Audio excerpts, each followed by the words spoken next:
That is absolutely the gift that keeps on giving. The gift that keeps on giving? Which one?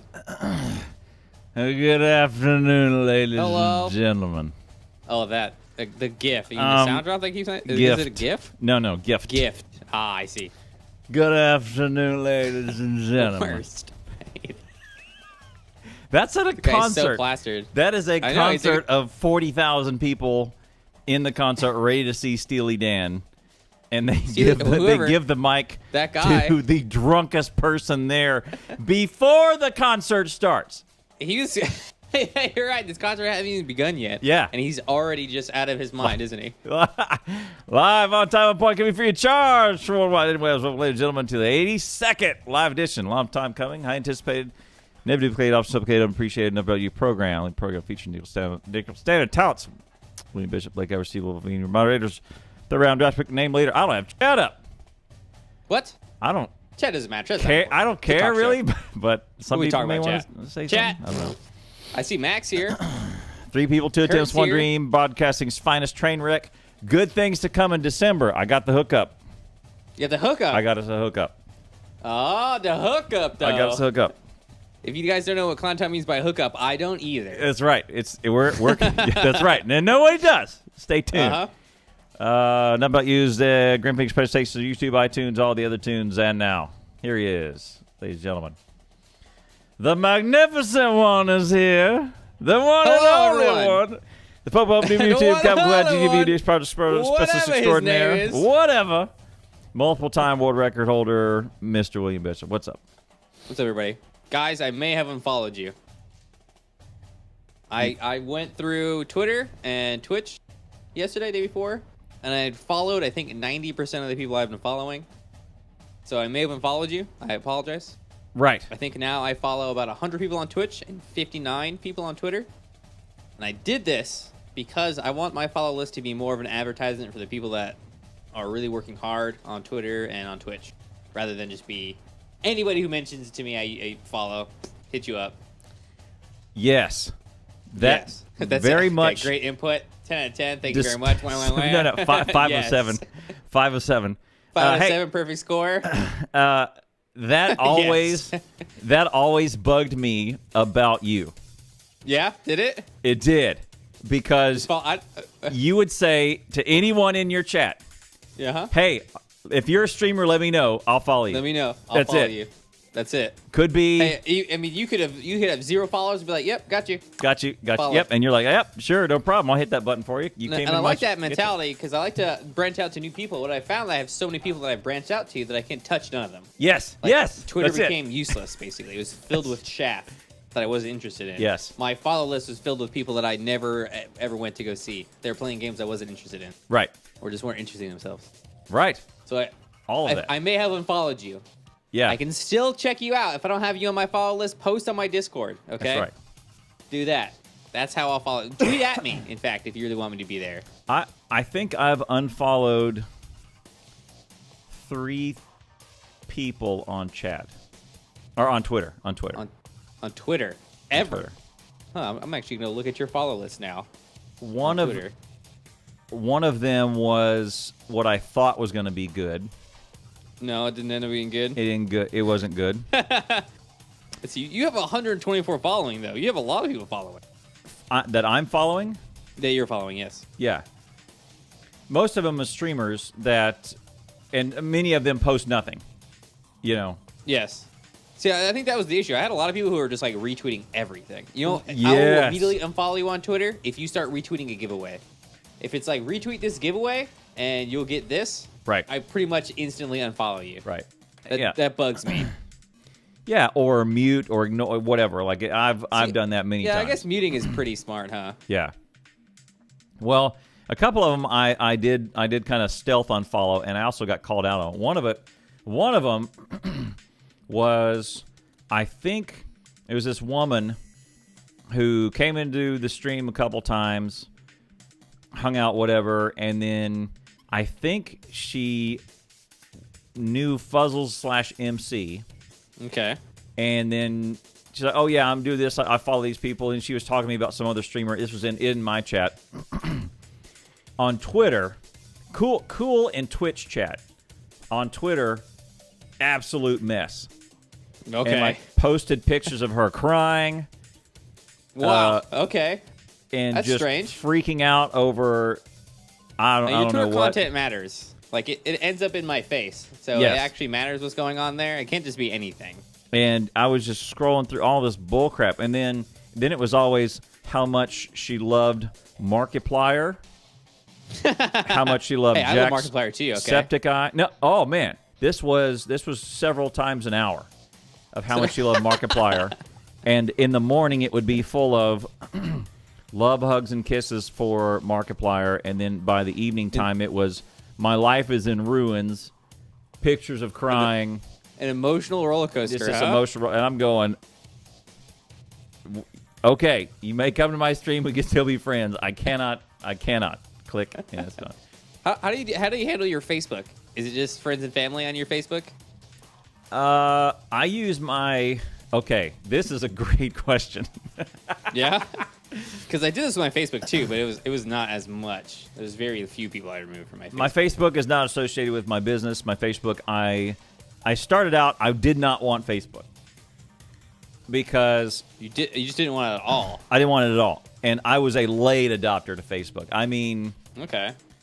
very I feel like late. Facebook it feels that niche for me of like the family oriented kind of thing. Right. And what I decided early on is I said, I will not a friend on Facebook. A friend. A friend. Okay. The mistake was they called it a friend. Because Okay. when I click that friend button on Facebook, that does not mean you're a friend. Okay? No. What does it mean? A friend, and where I drew the line at friend was, am I willing to help you move? Oh, I see. Oh, that's an interesting line to draw. 'Cause I Yes. feel like that's okay. And so then, as soon as I got on Facebook, I got a bunch of friend requests. Right, definitely. I mean, I feel like it's pretty standard to get Bunch a of ton it from friend requests. family. And 'Cause so some people just use they have like 700 friends on Facebook. right. How do you get what?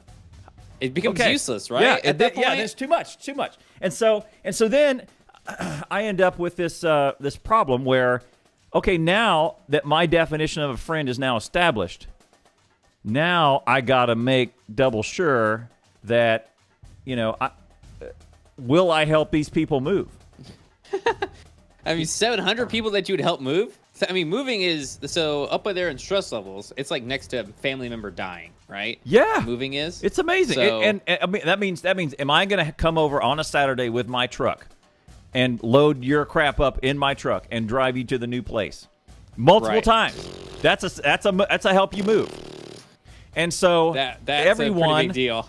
everyone sent me all these friend requests, and about 60% of my family I added.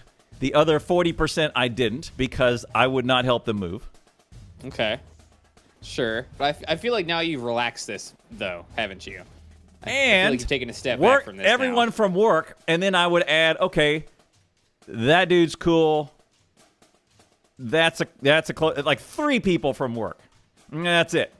I still have to get, And then I still have to everyone convince else- myself to help William move. We haven't even finished moving all of our stuff from the old house. Right. Good. Both of your houses are There's- still there. there's- You're in a rare there's situation. Still a where little you- bit of stuff over there. Right. And so then it got, hey, Blake, why don't you go to Facebook? And then I'm going, Kurt, you don't use Facebook? Okay. Yeah. Who does and does not use Facebook? And Let me so, know. like, I burned, like, a lot of bridges. Bridges? I feel like okay, Facebook does not let people know that you unfriended them. I didn't unfriend them. They come Okay, you to just me never in friended person them. later on and go, hey, man, why did you friend him? You didn't friend me? What's going on? And I'm going, I just have a weird relationship with Facebook now. I'm not sure what I'm going to use it for. Weird. Just You're so stressed about it. Just look. Yeah, I know. And I didn't want to get on anyway. I didn't want to get on. I did not want Facebook to get on anyway. I didn't want to do it. You didn't want to get on Facebook at all. Like I At said, I all. feel like it's a good tool though. Like yeah, and you have to manage it well. All these social media platforms are really nice for reaching out to everybody and like being in contact with them. But if you don't take the time to manage them, they can get out of hand and then become useless. Actually. Yes. Yeah. And so that's what I did not want. And I also didn't want to become a burden. And specifically when just a ton of now divisive political discussion and everything. And yeah, everywhere exactly. I look, it doesn't matter where I look. Yeah. If there's anything political going on, everyone is so aggressive. I guess aggressive is the right word. I don't know. Yeah, offensive. I mean, I can't go on Twitter and look at anybody say anything without being like, F that guy. That person should die. Yeah. They did this. Oh, thing. yeah. I can't believe it. Like, the most hateful things to probably people they've never talked to before. Oh, yeah. Oh, wow. I wish we could have a discussion and say something about things going on and not just be so angry about it. Mm-hmm. Like, it's not great. Things are terrible. I understand. Oh, man. It nullifies your point to me. But are when things you are, terrible? like, burning a fire. It's fine. If you feel like things are terrible, and I'm sure a lot of people definitely do feel like things are terrible, and that's okay. It's okay to feel like things are bad. I have trouble empathizing with any posts that start off or end with, we should burn them at a stake. Right. Basically. Oh, yeah. I agree. Crucify them. Right. And the other one is that yeah, and Facebook is okay, Twitter's the worst because you can hide behind an egg and say the most hateful things, right? I mean, yeah, it's harder on Facebook, yeah. Imgur also, but on Facebook, that has your first. Make a hateful post like this. Yeah, that is terrible. Facebook has your first and last name, and I will mother, and I will see that person later, right? That's what Facebook has, and that brings it all to light. Like you're no longer anonymous on Facebook. You cannot make an alias, right? What do you think about everyone when they sign up with their ISP, that having your username and stuff be permanently assigned to like your first and last name, open to everybody? So if like you make a post on Twitter, automatically the metadata involved with your ISP says this was William Bishop and he is located in this location. Maybe not your address, but your city, some personal information about you, and maybe a way to contact the ISP about a person. How do you feel about that? Like that's a mandatory thing where you can't be anonymous on the internet anymore. I feel like we may be walking towards something like that at some point, because this is the only way to police things, because anonymity is what the issue is right now. Yeah. I mean, Twitter is like really cracking down on some of the things that have been going on. I mean, they're trying to. They've been updating their guidelines and stuff like that about what is and what isn't okay. They recently had some changes about consensual pornography, I believe is what it was. So basically, they're not allowing upskirt photos or anything that seems like it wasn't consensual from the person in the photo for pornography anymore. I don't know why people would use Twitter for pornography. That's really weird to me. But and there's like a whole kind of genre of professional studios who make that kind of content that can no longer use Twitter anymore. They're doing it perfectly legally, right? They're not actually taking photos of people when they don't mean to, but Twitter is having to police that on their website because people are just getting away with taking pictures of women on the street and posting them on Twitter. Right. Yeah. So yeah, I would do what you do, and if I did not have Ash. Right, because as Ash is a youngster, he's not an adult who has given his consent to his information being out there. And if I put my stuff out there by proxy, they can see him. Right. Right. They get more of information about him for sure. Right. So like seeing his face isn't very valuable as far as gathering information about him. It will be first and last name. It will be at some point. Much more important. Right. It will be at some point where you just face recognition. You can find anybody who you want. Right. You can. That's true. I guess so. At that point, ain't nobody hiding. Ain't nobody hiding. Right. Right. At least not no streamers. Right. Well, I wonder if at that point a lot of streamers will actually make the decision to not be face cam streamers. Well, no. Even then, if Nana posts his picture on Facebook. Oh yeah, that's true. And it doesn't game matter. Over. That's it. Because Facebook isn't necessarily very well, doesn't have great security. I guess we're all kind of starting to understand that most things we use on the internet, it's very hard to be secure about them when there's like major data breaches of organizations that we perceive as secure that hold all of our important information. How do we expect Equifax not to be able to hold our information. Right. Or we know that Equifax can't, and we expect Facebook to be able to. I feel like that's not going to happen, right? If someone wants your Facebook stuff, they can probably get it. Maybe, but I feel like Facebook is maybe more cutting edge and more interested in keeping secure because they, like, I feel like Facebook is more of a private company than, say, Equifax. You know, because like Facebook is in more people's hands, in more people, or in more importantly, in more people's faces every day, and so they kind of have more liability, huh? It's easier to see when Facebook is making a mistake than Equifax. So that's interesting. Right. Yeah. Okay. So they're more upfront. Right. Not more upfront, but they're more forced to be upfront about the situation. Right. And they're kind of under more public security because half the people when they said, oh yeah, Equifax had this big security leak, they went, who? Who? Yeah. Yeah. Who is that? Who? Why do I care? And that was the hardest part about CNN reporting that was making people understand why they should care. I don't know what even Equifax is. It can't be pertinent to me. Exactly. Right. Exactly. Right. It can't be. Max says something interesting. In Russia, it would mean you could no longer have an opinion against any government actions if your internet was linked to whatever you said on the internet. You couldn't go on Twitter and be angry about your dictatorship that you were in. Right. Which Twitter has been a platform in which literal revolutions have been organized. Yeah. Oh yeah. 100%. Right. I mean, you could literally stage a coup from Twitter. So that being a mandatory thing would mean that it would be much more difficult to do that. Yep. Having an identity cast on you. I mean, anonymity has a lot of advantages on the internet. Right. But I mean, Facebook certainly makes this. So what I ended up using Facebook for is when I first started doing jiu-jitsu and I would go there at 6, I would do the 6 a.m. class.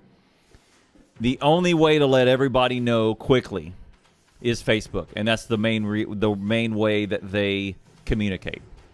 And so now, that's a company using Facebook as a means to reach out to their customers and to their organize customers, as well. Yeah, that's Facebook is good for that for I think like local things. Right. And I think Twitter is kind of the streamer equivalent to global things. Right. Yeah. So anyway, that's what I ended up doing. So then I connected with all my jiu-jitsu buddies and all the instructors so that if there was an event or a cancellation or a class moved or whatever is we need to show up this one place, that they could get that to me right at the front. Now I could go straight to the academy and go, oh yeah, announcing this announcement, that announcement. So they said that's the quickest way to get everybody, so let's do that. So then once I friended all my jiu-jitsu academy members, which many of them did not fit my definition of would help them move, then the floodgates went open, and I just and I just friended. Everybody gets. You get a friend, and you get a friend, and you get a friend. How many friends do you have on Facebook now? I don't even know. I don't check it that much. I was on it today for the first time in probably a month. I have 33 friends on Facebook. Yeah. Boom. Demi Bloom says there's no way to report someone on Facebook. The report feature does nothing. I think the report feature does nothing on a lot of websites, actually. Yeah. Well, yeah. That is. I don't think it does anything. I think it blocks them. Okay. You can't see anything they post anymore, and that's it. So maybe somebody at some point looks at their report for about 2 seconds. Right. Well, actually, you know what? I think a bot probably looks at the report first, and then a bot decides if there needs to be further action, and then they move on. A human doesn't look at their report. I mean, I feel like YouTube does that a lot as well. Because YouTube's policy on something you reported is, all right, take it down. We'll look at it later. Yeah, That's kind of how they do things. Right. I mean, especially now when things are getting more... When YouTube is becoming... I guess it's actually an issue of YouTube becoming more mainstream, that it's having this, you can't post videos of your terrorist group anymore kind of thing going on. And... I saw a post the other day on Twitter about how someone made a video trying to raise... trying to organize people to help out people involved in the Vegas shooting, and that video was YouTube said that video was not allowed to be monetized because it was taking advantage of a tragedy. And then alongside that, there was a Jimmy Kimmel video, him talking about the Vegas tragedy, and that had a GMC ad on top of it. Yep. So, what do you mean? What do you mean? I don't know what that means. YouTube. Right. Jimmy Kimmel doesn't apply to this. At some point, I guess the rules don't apply to you, which I guess we know that, right? At some point, rules don't apply to you. Once you're at a certain level of views, on average, you can do kind of whatever you want. You can kind of do whatever you want, right? I mean, PewDiePie's still on YouTube right now. Yep. He can do whatever he wants. Obviously, he did lose his. I guess the only bad thing that happened to the PewDiePie was he lost his Disney contract. Rip. Yeah. Sad song. I have about 100 friends. 100? You have 3 times as many. You have as many. And it's interesting because you have 100 Twitter people you follow, and also 100 friends on Facebook. Not the same people. So not the same people, obviously. And that I think it's about 120, and I think 40 are family. Okay. 40 are coworkers, and 40 are jujitsu.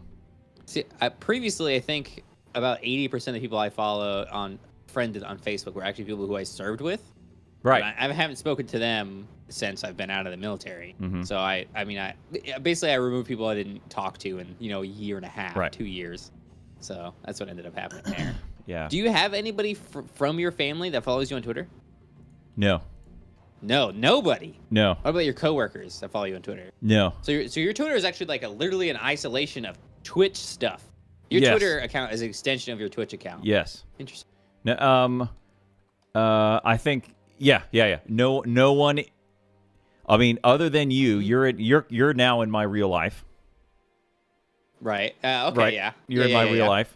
So Ox is also, I would say, in your life. Yes, he's been in person. I've met him in person. Everyone else is internet. Right. It could be part of the Matrix.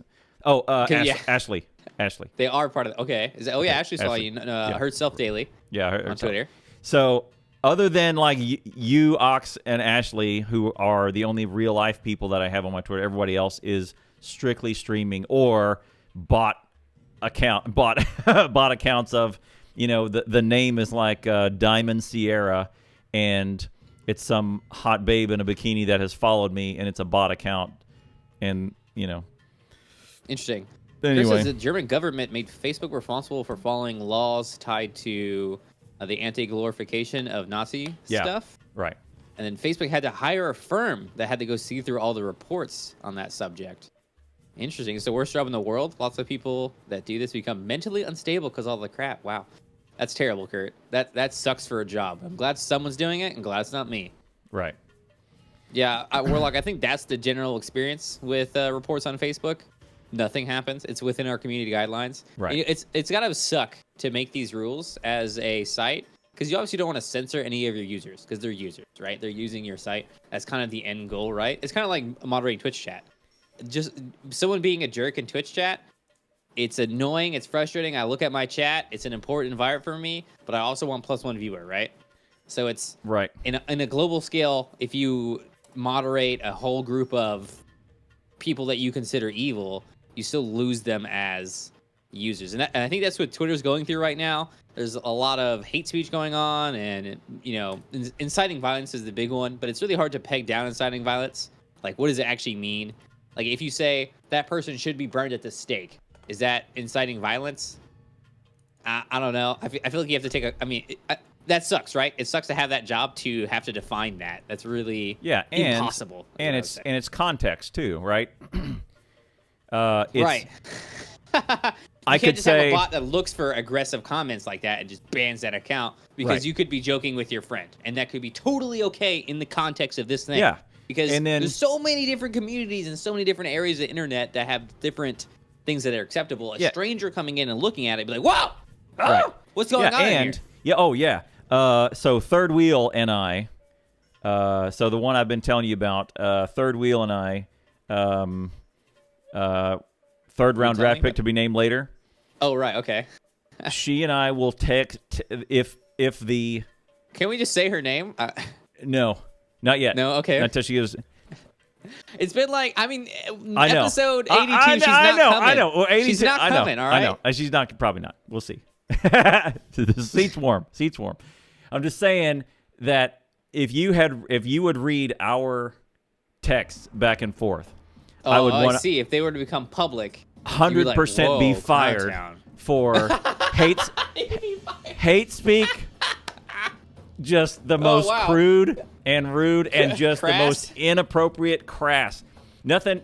I mean, I think nothing if there's one sexual, chat that I nothing sexual, or anything like that, but just the filthiest, just crass.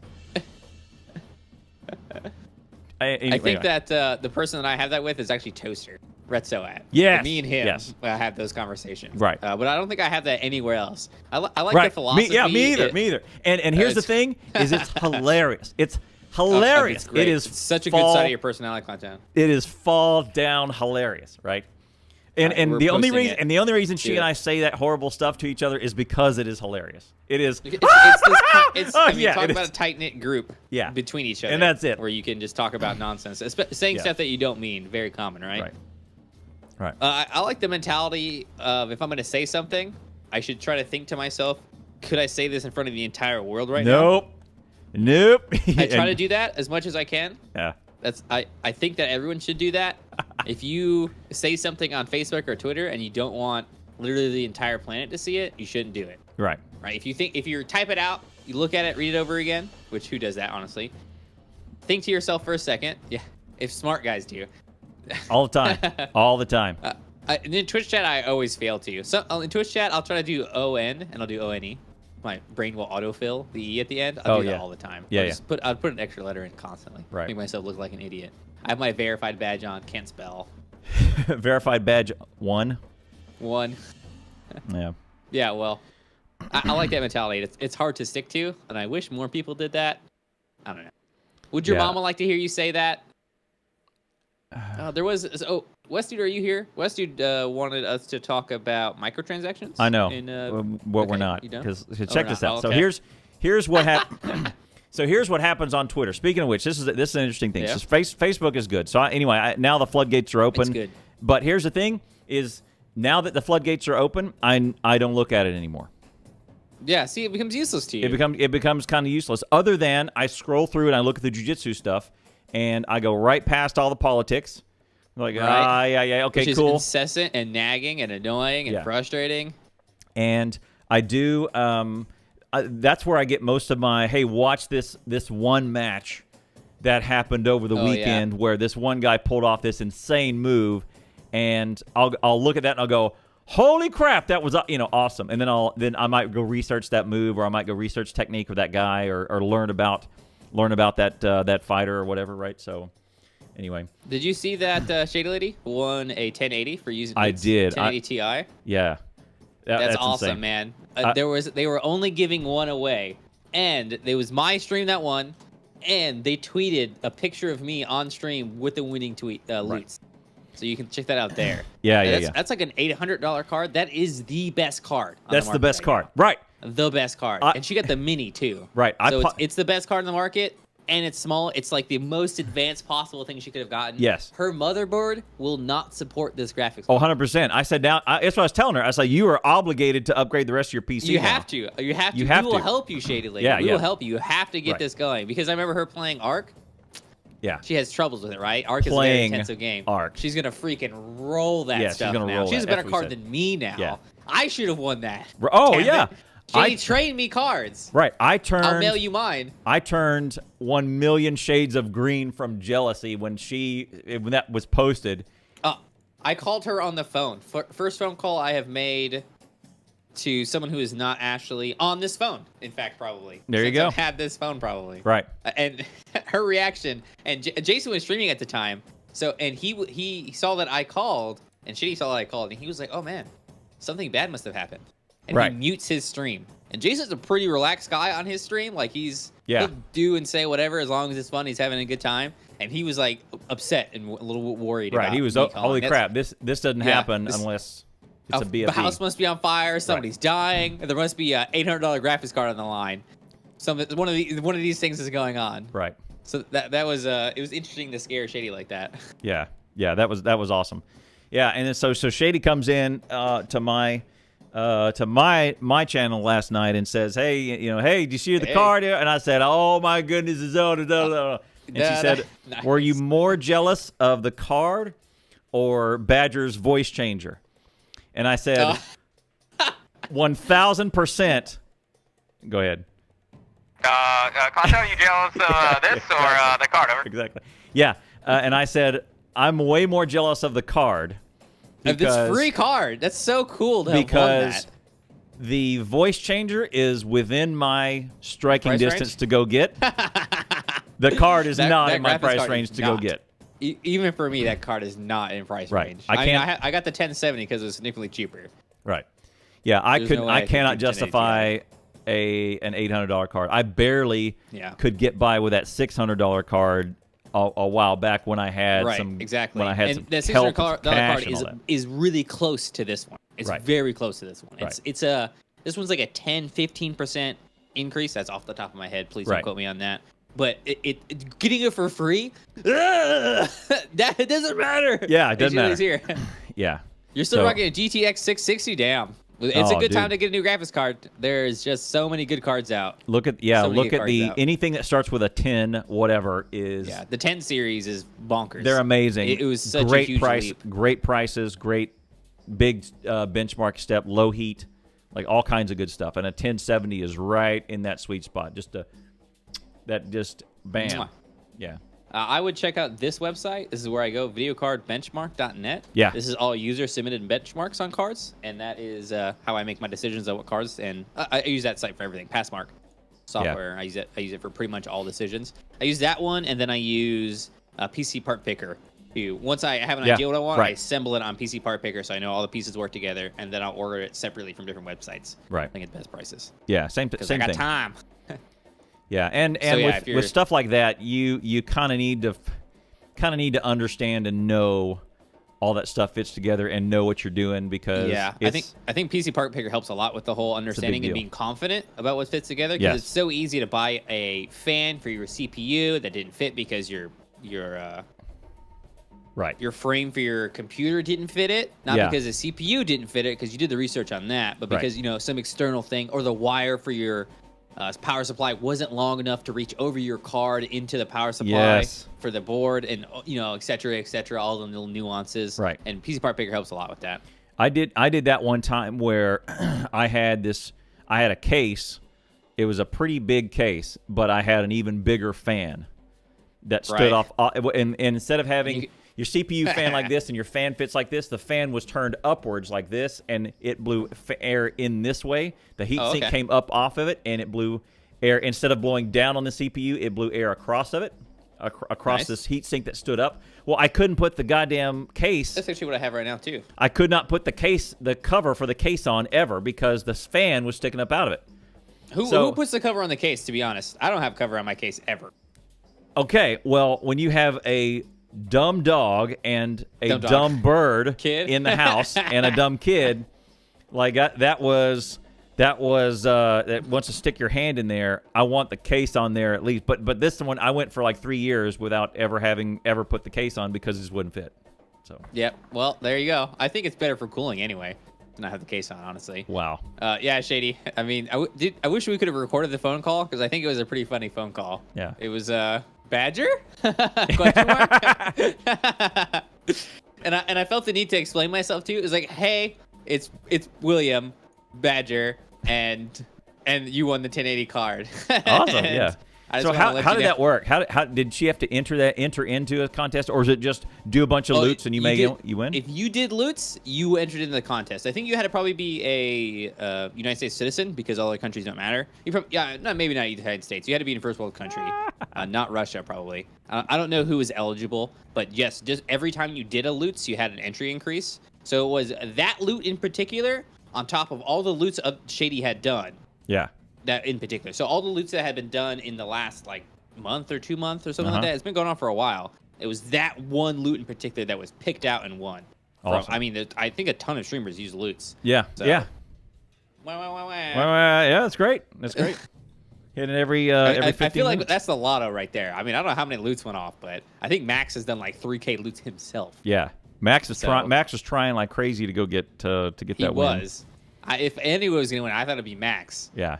I had an email from my Loots contact that was like, hey, Shady_lady? She sends you Loots sometimes. We're trying to get in contact here. You have 24 hours to get back to us to win the GTX. And I was like, right now, yes. You what, mate? Yeah. That was pick up phone, call. Yeah, let's do it. I didn't even. It was luckily we caught it really early because I don't always check my email every single day. So it could have been a situation where 2.8K in 6 months. Nice. Wow, That's a lot of looties. That's a lot of loots, man. Actually, I think you can go on to loots and see how many loots that you have done. In fact, I want to say. Really? So if Shady, if you wanted to go check that, you could see what your like probability of Shady winning was probably like. Shady, you should play the lotto. Yeah. Wolfie Chan, what's up, man? How you doing? What's up, Wolfie? Wolfie Chan! Guys, give me some love for Wolfie Chan. Wolfie Chan's not been feeling so good. If you guys could get some hearts in, that'd be great. We miss you, Wolfie Chan. We love you. Wolfie Senpai! Yeah. Notice us? Oh, mansies. Wolfie, this is Badger coming over. Yeah. You need to pick your spirits up. I'll copy. Exactly. God damn. Yeah. How's Victoria been going? Oh, it's super good. Yeah. Super good. Yeah, super good. So check this out. So last week, I had forgotten this on yesterday's show. I want to show you this. This is going to be funny. Yesterday's show. On our last week's show. So I was super excited to come in. This is why it's tragic, right? I came in here and I was all excited to talk to you about the music and a new cool experience I've been doing on the stream. Say, hey man, this new thing, and I want to try something with you because song requests are going good. I'm introducing last Ash time to all this this. was a problem. I Introducing. kind of hit you with this on last show. Yeah. Oh yeah. And it turns out, if you want to go out to YouTube and watch it, but Badge made the reveal to me that there was a streamer that had been banned or indefinitely suspended. Apparently without warning, apparently with warning. It's kind of a convoluted route. You go looking into it. Apparently, it was her third strike. Right, that's what I heard initially afterwards, and then what I took away from it though is the root cause that Twitch actually came back and said you're being suspended for copyrights violation for music. Right. And whether it was her first strike or third strike, I'm out. It didn't matter, right? Doesn't matter. Doesn't really matter. Doesn't matter to me either. if they give a specific reason of music for a strike, whether it's first, second, third, a millionth or whatever, hey, I'm here to. I will obey the Twitch regulations because I want to stream on Twitch. That's it. That's right. And it's crazy to me on this because people who are pretty dedicated to their craft on Twitch did not know that this was a thing. Like they did not know that people were actually being immediately suspended from this. Right. Because the biggest hit for me on this was Whiskey Witch War, which was in this Twitter thread. Yes. Like what? And he was going, what? What? Right. What happened? Because he plays. Because he cares about the live environment. This Dawkins, is a live show to him. Dawkins, right? Hasselhoff, all of these, Bon Jovi, all of these songs make an appearance on his show regularly, right? That he did not write, that presumably have some sort of studio behind him, right? So, I will show you that the day before that, I had an idea. So that was that was last Thursday. Wednesday, I had an idea. And what I was going to do with this thing is I had ordered on Amazon a few parts that what the hell? a few parts that I was going to bring into the show for when we Man, you were so oh, you got cowbell. For when we had a cowbell song. Oh my gosh, you were so prepared. You were so hyped for this. And then you sharded on my parade and saying all of that is gone. And so I also Hey, Clanton, did you know you can't play copyright music on Twitch I have anymore, a second one for Ash that I could Oh my gosh, I can't believe this. You had props and everything. I have props and they were already on the way. They were on the way. That's terrible. And no so wonder then, you were so heartbroken. And then so Friday, I forget about it on the show. And then on Friday, they show up in my hand. And I'm immediately also disappointed. And so I now have these cowbells that have sat on my desk for now a week. And they have not done anything. I think I spent $21 for this. 2 cowbells and a striker here. $21. There you go. Yeah. And now they're just doorstops because What I mean, Cowbell compliment, yeah. Let me hook me up with one of those cowbells. All right, I'm gonna bring a cowbell over here so I can just do some cowbells. I can kind of. I think I've got an extra. It appears. Yeah. Like I've got an extra. It appears it's got a side cowbell. Needs more cowbell. Yeah, Kurt, it is more about enforcement than anything.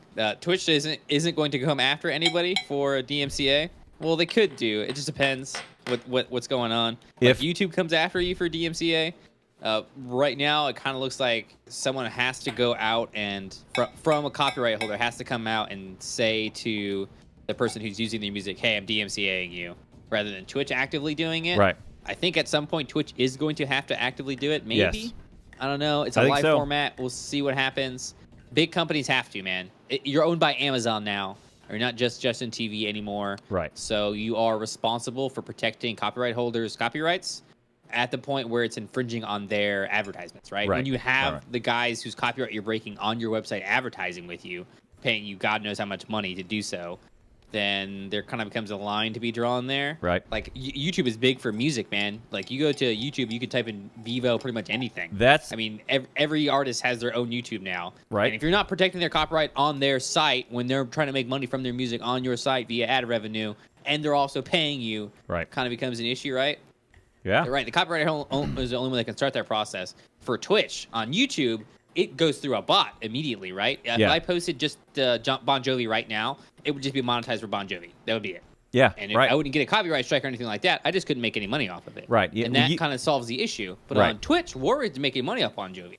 Right. Kind of, sort of, right? In the live format. Partial, also, in whole or part. Right, in whole or part. Doesn't matter if it was 1 penny on, $1,000. If Warwich is at a live showing, right? It was Warwich live, doing his thing live. He could play the music and he would get away with it, though. Like, there's no one going to enforce DMCA on his live show. Like, it is illegal. You could have it put in, but it's not going to happen. But again, it's just like we talked about last week. It's all enforcement. All about enforcement. All enforcement. Yep. There. So that's a interesting one. It certainly has put a damper on my spirits too, because sometimes I just like to play random stuff. You just like to play your cowbell? So, I mean, like I actually played Ocean Man. Ocean Man the other day. And I like doing that. It's fun to sometimes hit that up. Or there's a bunch of Twitch like meme songs kind of. So here's my question: can you still do your? It's like not Stacy's mom, but the Stacy's mom. Not that one, but the tune version of it, the little 8-bit digital. Oh well, that's copyrighted by 8-Bit Universe, so they would have to come and DMCA me, and they're very small. So I think if you did that. Do they have a copyright on it? And they definitely do. Yeah, if I were to upload that to YouTube, it would be copyrighted by them, and it would be monetized by them. Yes. So if you made your own version on your keyboard with Stacy's mom, then I'd be fine, because you have to make it from the ground up is the thing, right? So with games, with music, things like that, generally the decision is made on a civil case that if you made every single piece of the music from the ground up, you got it. You're fine. It's okay. Even though it is literally Stacy's mom, because the 8-Bit Universe guys took it and redid it entirely from the ground up, it is okay to have. Right. Then it's a cover, right? Then it's a cover. I don't know how it works. Weird Al can do it too, right? He can take the background and almost the lyrics as well. Wolf, Wolf depends, again, right? Everyone has their Megna, the team leader for Archetype Gaming, always says that everyone has their own risk. Dang, what does he call it? Threshold. Risk threshold. There you go. Everyone has their own risk threshold about what they're willing to take. Like, are you willing to say, okay, I'm going to play the music on my stream because it's a small stream. I don't think anyone's going to hit me, but take the risk of having it be permanently removed. Right. Everyone has that risk threshold, right? Some people are like, yeah, I don't care. I mean, if I'm banned from Twitch, it's not a big deal. Whatever, I can make a new account. Maybe I'll do something else. It doesn't matter to me. But then you had the people who were like, "This is my job." Right. Or like Wolf said, he says, "I don't know if it'll change my music selection. If I get a warning, I'll stop. If they tell me, I'll cut off." But I don't know if you're gonna get a warning. Yeah, this lady apparently, maybe she did, maybe she didn't, but it's hard to say. Immediate suspension, out, done. Right. Which is scary. I mean, it on the email that I saw that she posted, it said immediate suspension. I mean, it seemed like without warning. And it's like, look,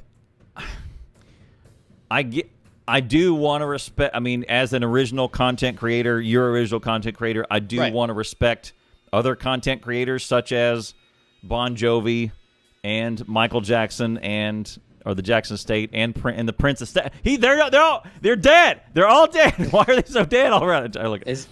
All the dead artists and Skinner. Wait a second. They're all dying. Yeah, I think I understand that too. I definitely want to respect other content creators. I don't want anyone to steal my stuff, and I don't want to steal anyone else's stuff. Right. I do think that most people feel like it's okay to do this. Like, there is a really thin line between stealing someone's work. I mean, some people talk about promotion. You know, if I'm playing a smaller band's music on my stream without their permission, I'm advertising their music, right? Maybe I'm giving their link out, stuff like that. Right. It's technically illegal. It's like the newspaper thing again. Yeah, it's all about newspaper enforcement, on the right? wall, right? It is all about that enforcement deal, and how you feel about it is kind of up in the air and to be decided. Right. And here's the thing is like a small band trying to make it big. They go on another podcast. A podcast is being recorded. They play that music from their CD on the podcast. No one's touching copyright on that because the podcast is doing them a favor by sending their music down to 1 million downloads. Right. That's a thing. Right.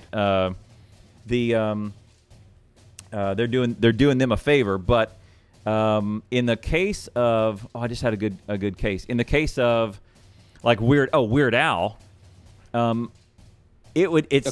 all these other folks with Weird Al, it would be like it's kind of an honor to have Weird Al cover one of my songs because then it also gives my song more buys and more spins. If you were starting up as a band and Weird Al did a cover your song, you made it. Guacamole. You made it. Even if his cover your song was like, this song's a terrible song or whatever, it didn't matter what he said about the song or what he did with it. He's a cool guy. He would definitely credit your song. He would definitely ask you, as he's always done to everyone whose songs gets taken. Not taken, but I mean that'd be covered amazing or whatever. For you. Right. And that's the kind of same deal. If Admiral Braharu or whoever lyric were to play a song or play a clip of me or do a YouTube video of mine on his stream, there is no way in hell I would come after him for it. Yeah. Do it again. Do it again. Do it again. Do it again next time. Do it again. Yes, exactly, right? And here's the thing about what's interesting about music is when the song, like, so Beyonce breaks a song, and then at some point the usage of the plays of her song is up here, and then over time it goes downward, right? Right, definitely. Okay. I mean, that's the standard, right? What Weird Al does is he takes a song and go and then pops it and extends it out way longer than its natural life is, right? So that's a win-win. You want Weird Al to cover your song and to parody your song. You want that because you want to keep your song in the minds of and in the hearts of the world longer, right? That's your dream is to kind of throw it as far out there as you can and hope that rock skips on that pond as far as you can, right? Yeah, exactly. I think there's a certain point where if you can keep it alive long enough, it becomes ingrained in a certain section of people, and then you get royalties from that forever. Spotify is really great for that right now. If I go on right now and I play some obscure old song, that guy gets paid. Whoever the copyright holder is at the moment gets paid, so that's pretty sweet. So, okay, you guys are talking about in chat how that... So I don't know if you saw this also, Clowntown. There's like some back and forth with that Twitter user, that Twitch user, and Twitch about why they were suspended. Right. And I don't understand how there was multiple reasons that she was given for her suspension. Yes. Twitch kind of went back on the whole, we banned you for copyright thing, which is, I have no clue how this ended up happening on Twitch side. But apparently scamming for pre-Amazon or buying bits, there's like a bunch of discussion about that, and I don't know if any of that is confirmed. I don't know how you would possibly scam for a free Amazon trial, because I think you have to have you'd have to steal someone's bank account basically every time, right? Because you have to sign up with a bank account. You couldn't just do it again. You couldn't just make a fake identity with nothing attached to it and get a free Amazon account, Prime account, because that wouldn't be allowed. I think when I finally went from non-Prime Amazon to Prime Amazon, it said, okay, credit card. Stolen here credit we go. cards. That's what it is. Or stolen. So I have to steal one. They would have to actively be stealing multiple credit cards for this to happen. Right. You can buy stolen credit card info in Darknet. I'm gonna tell you right now, that woman did not buy stolen credit card info in Darknet. She can barely type. Yeah. It's very hard to read her tweets. Yeah, it is. Okay, so if she was doing, if this is some elaborate scheme to have made herself money off Twitch Prime subs, she is doing a really good job in fooling me. Right, or she got a partner in crime that does it with her or something. Somebody else, I don't know. I wouldn't put the money on her head. But doing for having done that sort of she didn't do credit it on her card, own. why not? Why try and make money on Twitch when you can just get a credit card and go get it? Yeah, $2.50 every time. Great payout. Yeah, every single stolen credit card. Yeah, and risking fraud and federal charges for $2.50 freebies. Stealing credit cards is really not that worth it.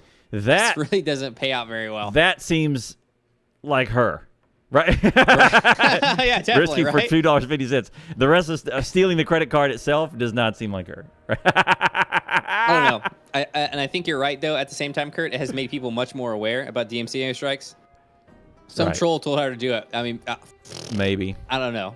Who knows what happened exactly? And it definitely has made people much more aware about the possibility of this DMCA strike happening and having the channel removed. Yeah. So maybe it's not an issue still. Just the fact that I've seen it around, maybe I'm going to cool my heels on me playing music, and maybe a year from now, if things are still relaxed, I haven't heard about a million other people getting banned. Right. Then we'll see about it. Yeah. So I guess this brings up another issue. My guess is that my guess is that you're correct in that at some point Twitch has got to put their big boy pants on. They do. They really do. We're owned by Amazon. We got to figure this out and lock this down at some point. You two went through the same deal, basically, right? Yes. We were all there when YouTube did its stuff. Like we saw YouTube put his big boy pants on, put their big boy pants on. Had to put their big boy pants on. Yeah, you got to. You can't just be free and at a certain point. Right. So this is an interesting issue because if someone goes out and steals a bunch of credit cards somehow, I don't know. Who knows? And then they start subscribing to my channel using Twitch Prime subs that are fake. And I mean, who's going to get blamed for it, right? I'm the primary motivator to steal credit cards and give it to my own channel. So if I wanted to say remove Clowntown's channel, I would pay $150 for some stolen credit cards, make a whole bunch of Twitch Prime accounts, subscribe to him with 50 different accounts, and you would guaranteed get banned, right? Yeah. I guess that's a way to frame somebody. Clowntown, why would someone do this for you? There's you for have me to or be to doing me. I mean, right, exactly, right. So that's pretty intense. Yeah. So, I mean, the VOD muting is good. That's a step in the right direction. I don't think the VOD muting is anything, honestly. I mean, but VODs are not Twitch's product. Right, it's not. Right, so they're really VOD not. meeting doesn't matter. VOD meeting is neither here nor there. Right. Yeah. Twitch had proof that it was her. Oh yeah, I'm sure they do. Like, you remember when they told me I was botting my channel? I'm sure they had proof on that as well. Yeah. Well, which they didn't because the rep from Twitch support says no, we don't have any demonstrable proof. We don't have any actual proof because you would be banned. Otherwise, it appears that this is that. Was it 15 days later after that email I was a partner streamer? Yeah. So like that. Right. Less than a month, I think it was. I was a partner streamer after that. Yeah. Live muting, right? Live muting. It's the live Stacey's audience that matters mom. on Twitch. Yeah. It's Stacey's mom. Yeah. I don't trust Twitch to take action with proof. I definitely don't do that. Right. That's what I said, Kurt. That's a freaking big thing to say. Yeah. My channel is being. I mean, I guess they said my channel is being botted. It appears so we can't trust your statistic. It appears that your channel's being botted. The statistics look a little fishy, and the growth rate seems a little.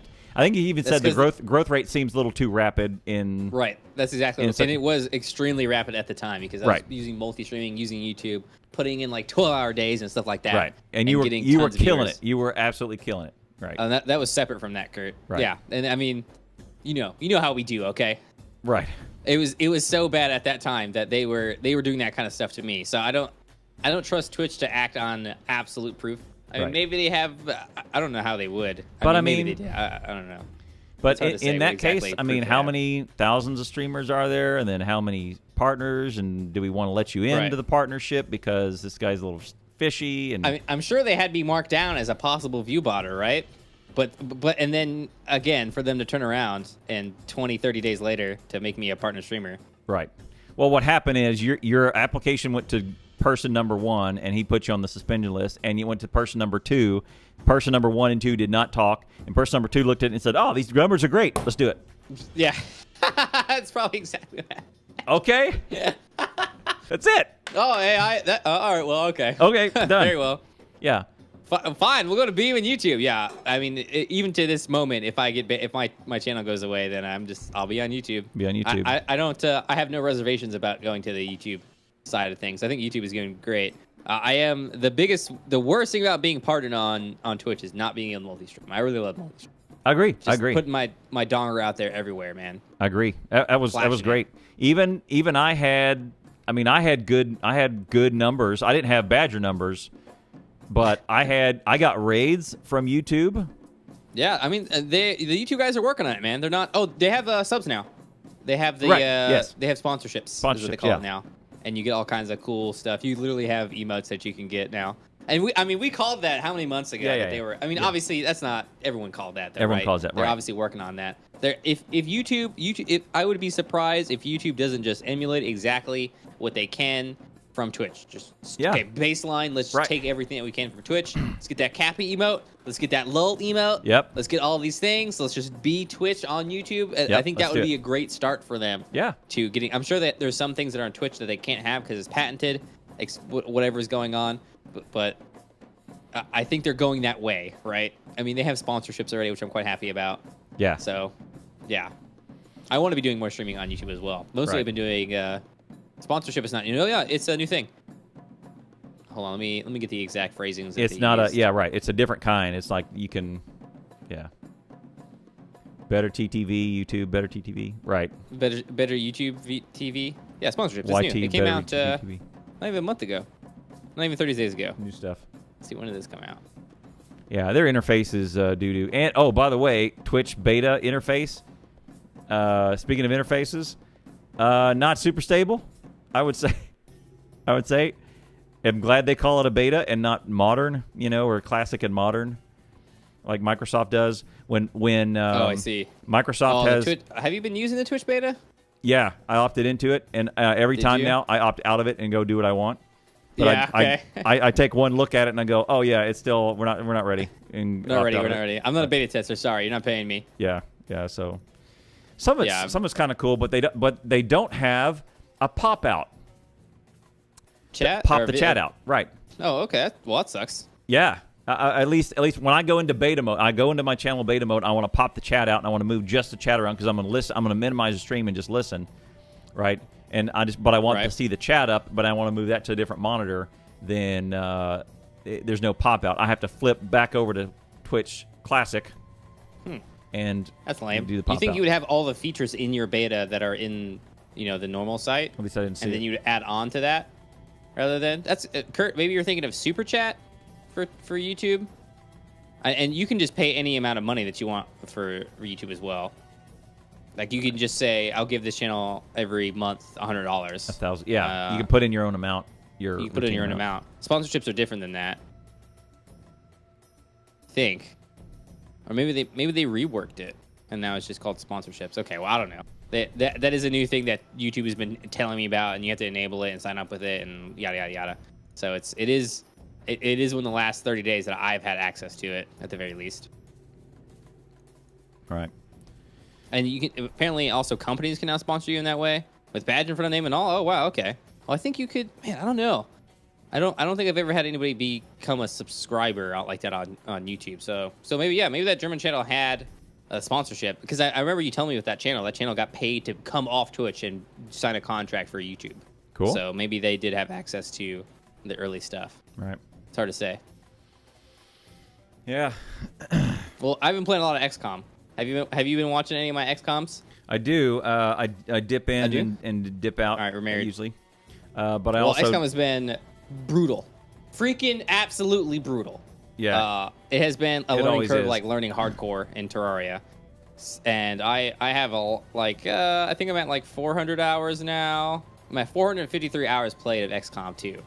And I'm finally getting to the point where I feel like I'm starting to get confident. I may actually complete the hardest difficulty setting without any other modifiers. And there are people who are way better than me, obviously.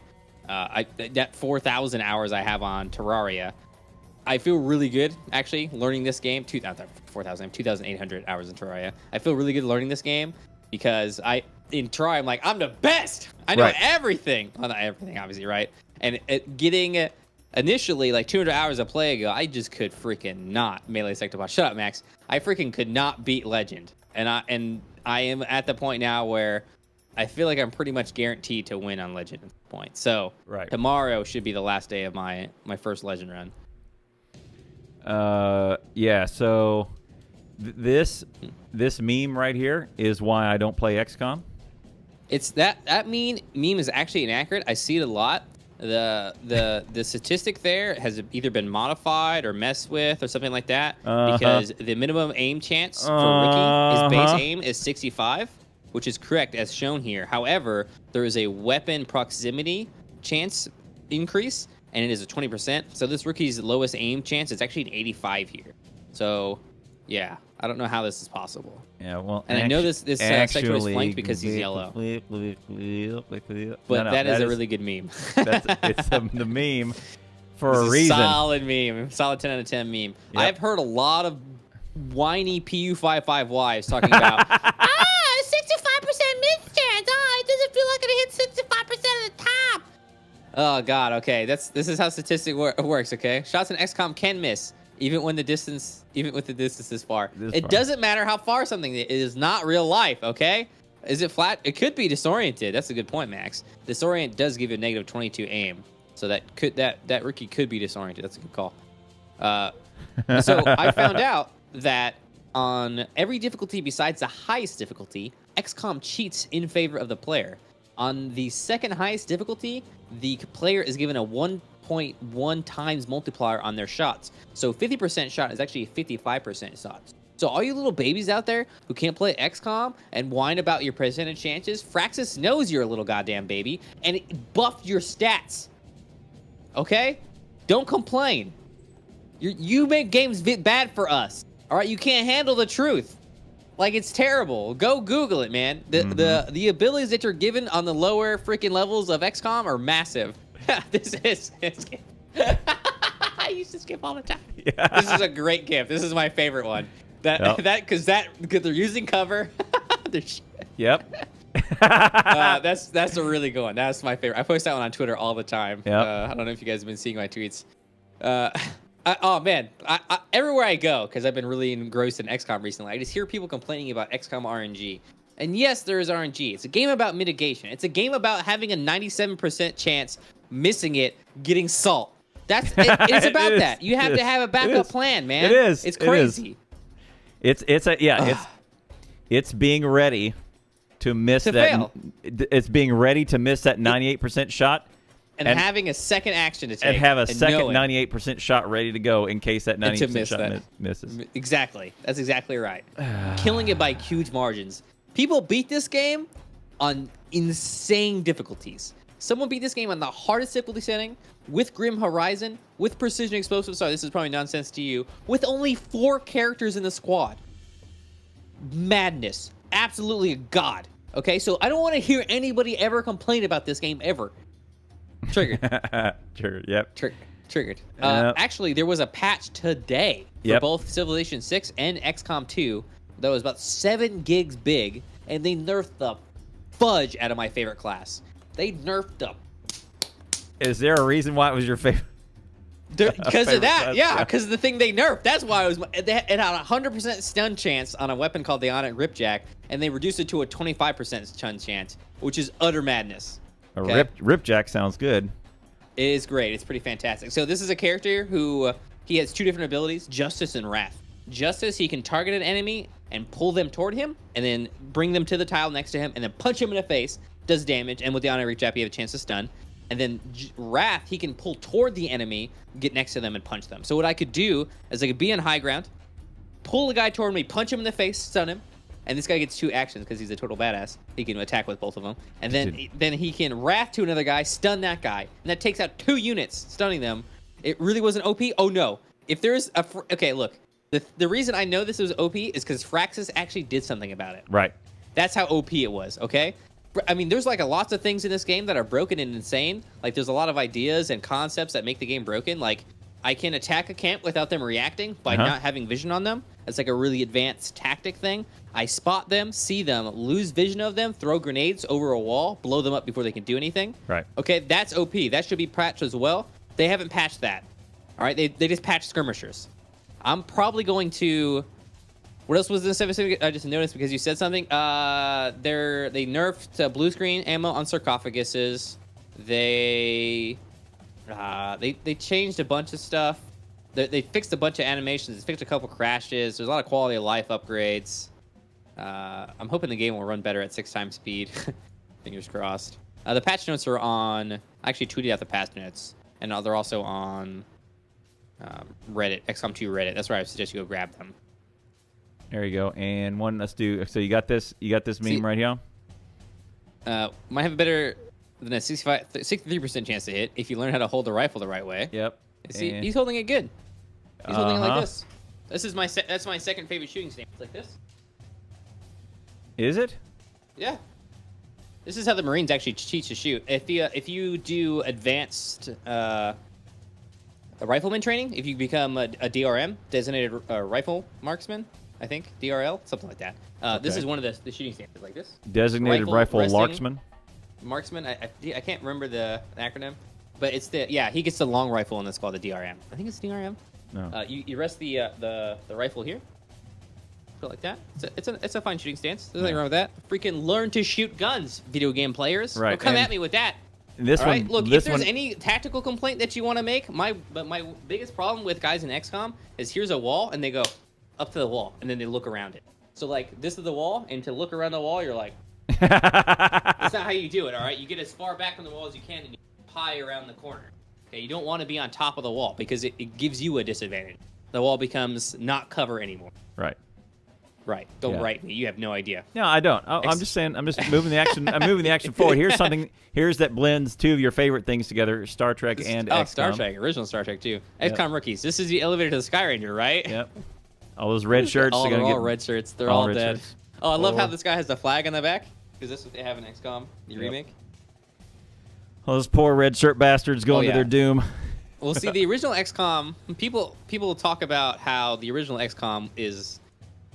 Okay, so people compare the original XCOM and the new XCOMs a lot, and I think incorrectly because they're so different from each other. Like, so in XCOM, the original, bullet projectiles are actually pathed. In a game in 1994, what the guys who developed this game did is they decided to make it so every single bullet paths. It actually moves. In the 2000X version, it's just random. It doesn't even matter if the bullet hits. The bullets don't exist in that game. So people get salty about that, right? Because if you put your muzzle in a alien's chest, like you're literally standing in front of them and you pull the trigger, you are guaranteed a hit, basically. Right. Like the guy can still be like, ah! But it's not very common. It's much less common than in an XCOM. But it's not the same game. It's not the same concepts. It's chess. Stop playing it like it's real life and start playing it like it's chess, okay? Yeah, it is chess. It's chess. Right. All right. So, and what I'll dip in for is, so here's the example. Is today I was watching Llama, right? And he's playing around. Yeah. I was watching Llama Chomp too. And you so, were watching Llama Chomp today? Yeah. I saw you watching me watching Llama Chomp. I did. Okay, I didn't know you were in there. All right, yeah. Sure. And you watching me watching Abby. And then you watching me watching. Wait, what? You were watching Abby too? I was watching Abby at the same time I was watching Llama Chomp. Yeah, I know because I was there. How the hell? Okay, great. Right. Good to I know. was there. I know because I was there. Your story. You can compare them. That's fine. I think they compare them too much. I do compare. Yeah, your story does work. Your story does work on me because I was there. Right. That's how you know it works. Enough. All right. So yeah, here's what I would do is. I would hang out with Llama Chomp, and then I would see he would be just about to finish up a mission, and then in my ear I would hear, "Good mission, good work, guys." And then I would flip back over to the game and actually watch the game.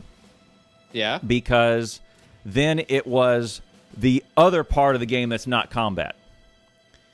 Oh, the strategic layer. Yes. Oh, I see. That's what I'm interested in. The tactical layer. Right. I like the strategy type stuff. How would you feel about you doing the strategic layer in a run and me doing the tactical layer? And so I just go AFK for 30 minutes? Yeah, well, I mean, At a time? I guess you would just watch me do the tactical and be like, "Oh, you fucked up. Well, Nope, you did that wrong. Nope. well, Oh, you did. or Oh, you goofed, Badger! I can't believe you goofed up again. You could just backseat game me basically and take shots at me. And then strategic layer, you could be like, "No, I'm gonna build this." Be like, "No, what are you doing? Oh my god!" And you can just do whatever you want. I mean, yeah, but I'm more interested in that part. To me is cool. The strategic layer and researching and kind of moving pieces and getting countries to fund you and all that kind of stuff. Like that. I mean, I get anxiety every time I go into a tactical mission, for sure. Right. If I could just say, look, I'm going to assume my troops have level 4 AI. The enemies have a level 2.5 or 3 AI. I'll accept whatever outcome rolls out. You want to auto-resolve. Auto-resolve and go.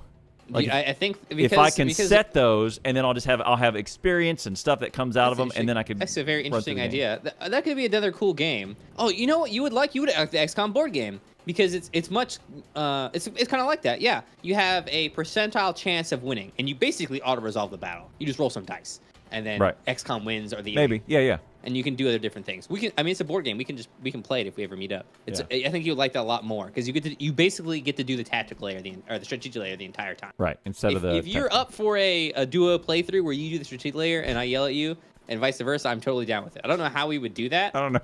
We would have to be sitting in front of the same computer or something. I don't know. Or you could probably just control my mouse, maybe. I don't know. It'd be something we'd have to do like some sort of screen share in Discord, but I don't know. Yeah. That's down on the list. I would rather. We needed to do more Divinity Original Sin. Also, we should do more stuff together. I would rather do some sort of fireside chat. Fireside chat after your live podcast. Maybe, yeah, after your 1,000 days. So after my 1,000 days, I think that I have to burst a bubble though, because Code Carnage did 4 years recently. He finishes 4 years in a row. In a row, no vacation. No vacation. So that kind of has me thinking that I want to kick Code Carnage in his balls. Oh, man. And also do 4 years in a row. And it's only 365 more days, guys. It's like nothing. It's nothing. I just eat that up. Yeah, eat that up. Well, you could still do it. You could. I could probably. I mean, live streaming once a day. You could still do it. Once a day for an hour a day. That's not too bad. Like even if I'm traveling, I can pretty easily do that. Yeah, you could do it. So I can still go do other things. Oh, I actually said I can still go do other things. I could do more live streaming stuff. Yeah. I could do a work vacation, Kurt. Yeah, you could. And it's only 1 hour a day of streaming, and it requires patience. It requires setup. It's going to require bandwidth. I can still do it. Stream from the Bahamas. It's still possible. So I just have to make sure that I plan ahead. Is what the difficulty would be. So right. You could easily do a work vacation because our initial plans, guys, was to his 1,000 days is December 10th. December 10th, hi. That's where he crossed. You saw my question. Oh my God, that's so close. Oh my God. Right. What I was I was in Discord. I was very extraordinarily proud of my joke when I went into your Discord. And you're like, hey, Shady. And I asked Shady, when is the 1,000 days up? And you said, did you mean to ask that to Shady or me? And I said, well, I'm playing the odds. I'm playing the odds. Yeah, that's a good one. I was like, yeah, okay, fair enough. Who's gonna respond? So yeah, Harvey was tough. Yeah, that was as low effort as I'm possibly willing to get, Kurt. I want to amp it up from there. Those streams were the bare minimum for the Harvey days. Well, Harvey Chronicles. Yeah, and also, and also that was kind of in dire straits. You had no power, or you had no internet. You had no internet. Yeah, you had no internet. I couldn't go anywhere. I think that was the biggest issue. I could not drive. Couldn't go anywhere. The city was literally, hey, don't drive anywhere. Don't drive anywhere. Yeah. Yeah. So that was those were bad times. That's bad times. And I'm very glad that we got the bare minimum requirements that I set forth at the beginning of the 1,000x day challenge, 3-year challenge. Yeah. I'm very lucky, Clowntown. Thank you very much again. Yeah, for dude. Man. Yeah, man. My thing is, you know how it is. I think you're gonna find your own. You're gonna find your own way regardless because. I've been hitting up somebody. You would have, yeah. You see, that's somebody, it. You're Survivor. Somebody. You would have found somebody to say, okay, you need to stream from me. I'm gonna go do this from my phone. I need you to go live here. And you would say, here's my stream key. You would have found somebody. Here's my stream key. Can you do this to me? Let's do this. I'm going to call sure, you from for the sure. phone, all that stuff. So. We will do it. So I don't. I mean, I do accept gratitude, but I also just say that you would have found You something. were the guy, Clown Town. You were the guy, though. Okay. Right. Thank you. Yeah, but it would have been someone else if it wasn't for me. You would have found your way. So You the man. And I'd have been thanking them too. yeah, you would have been thanking them too. So Have you been doing any Factorio spud running? I wanted to, but the subs that wanna do it, there are fewer and fewer. There's more subs that want to do this mega base and kind of get into trains and all this other stuff. Mega so base is big. Mega base is huge. Mega man. base is big, and here's the thing: is that I do want to do some more speed runs. I may do some more this weekend. I may have some time, but my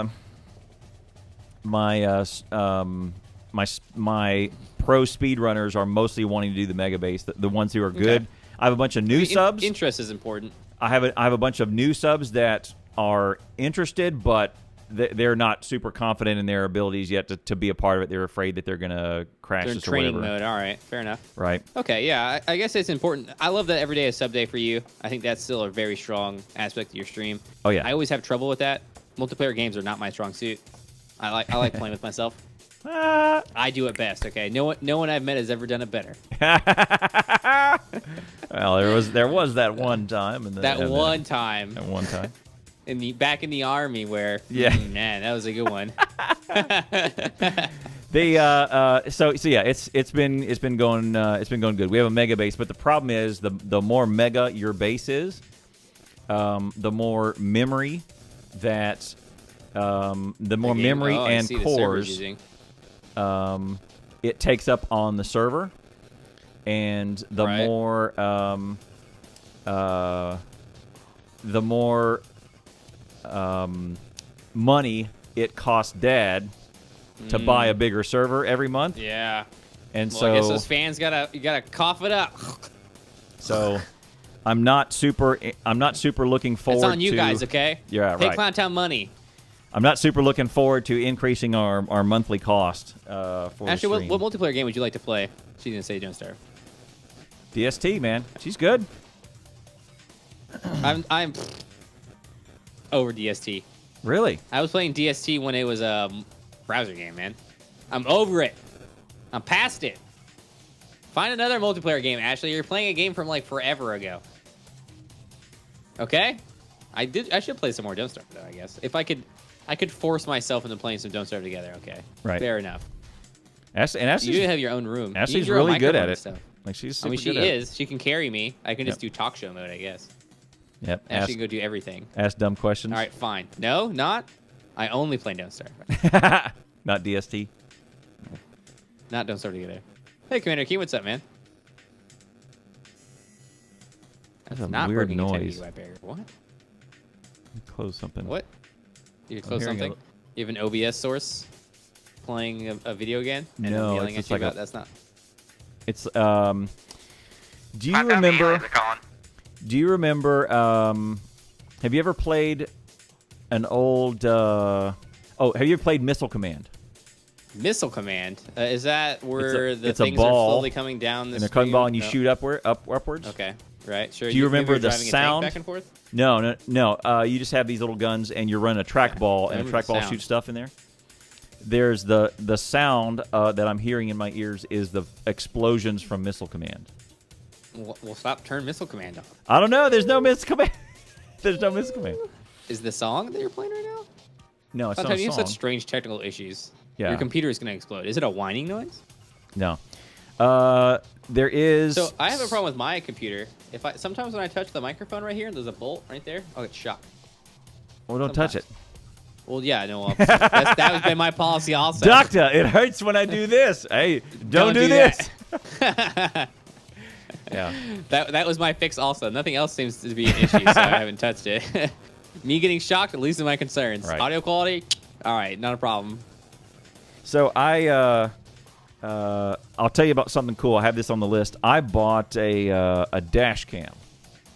A dash cam? Oh, dang. Will you live in Russia now? For insurance purposes?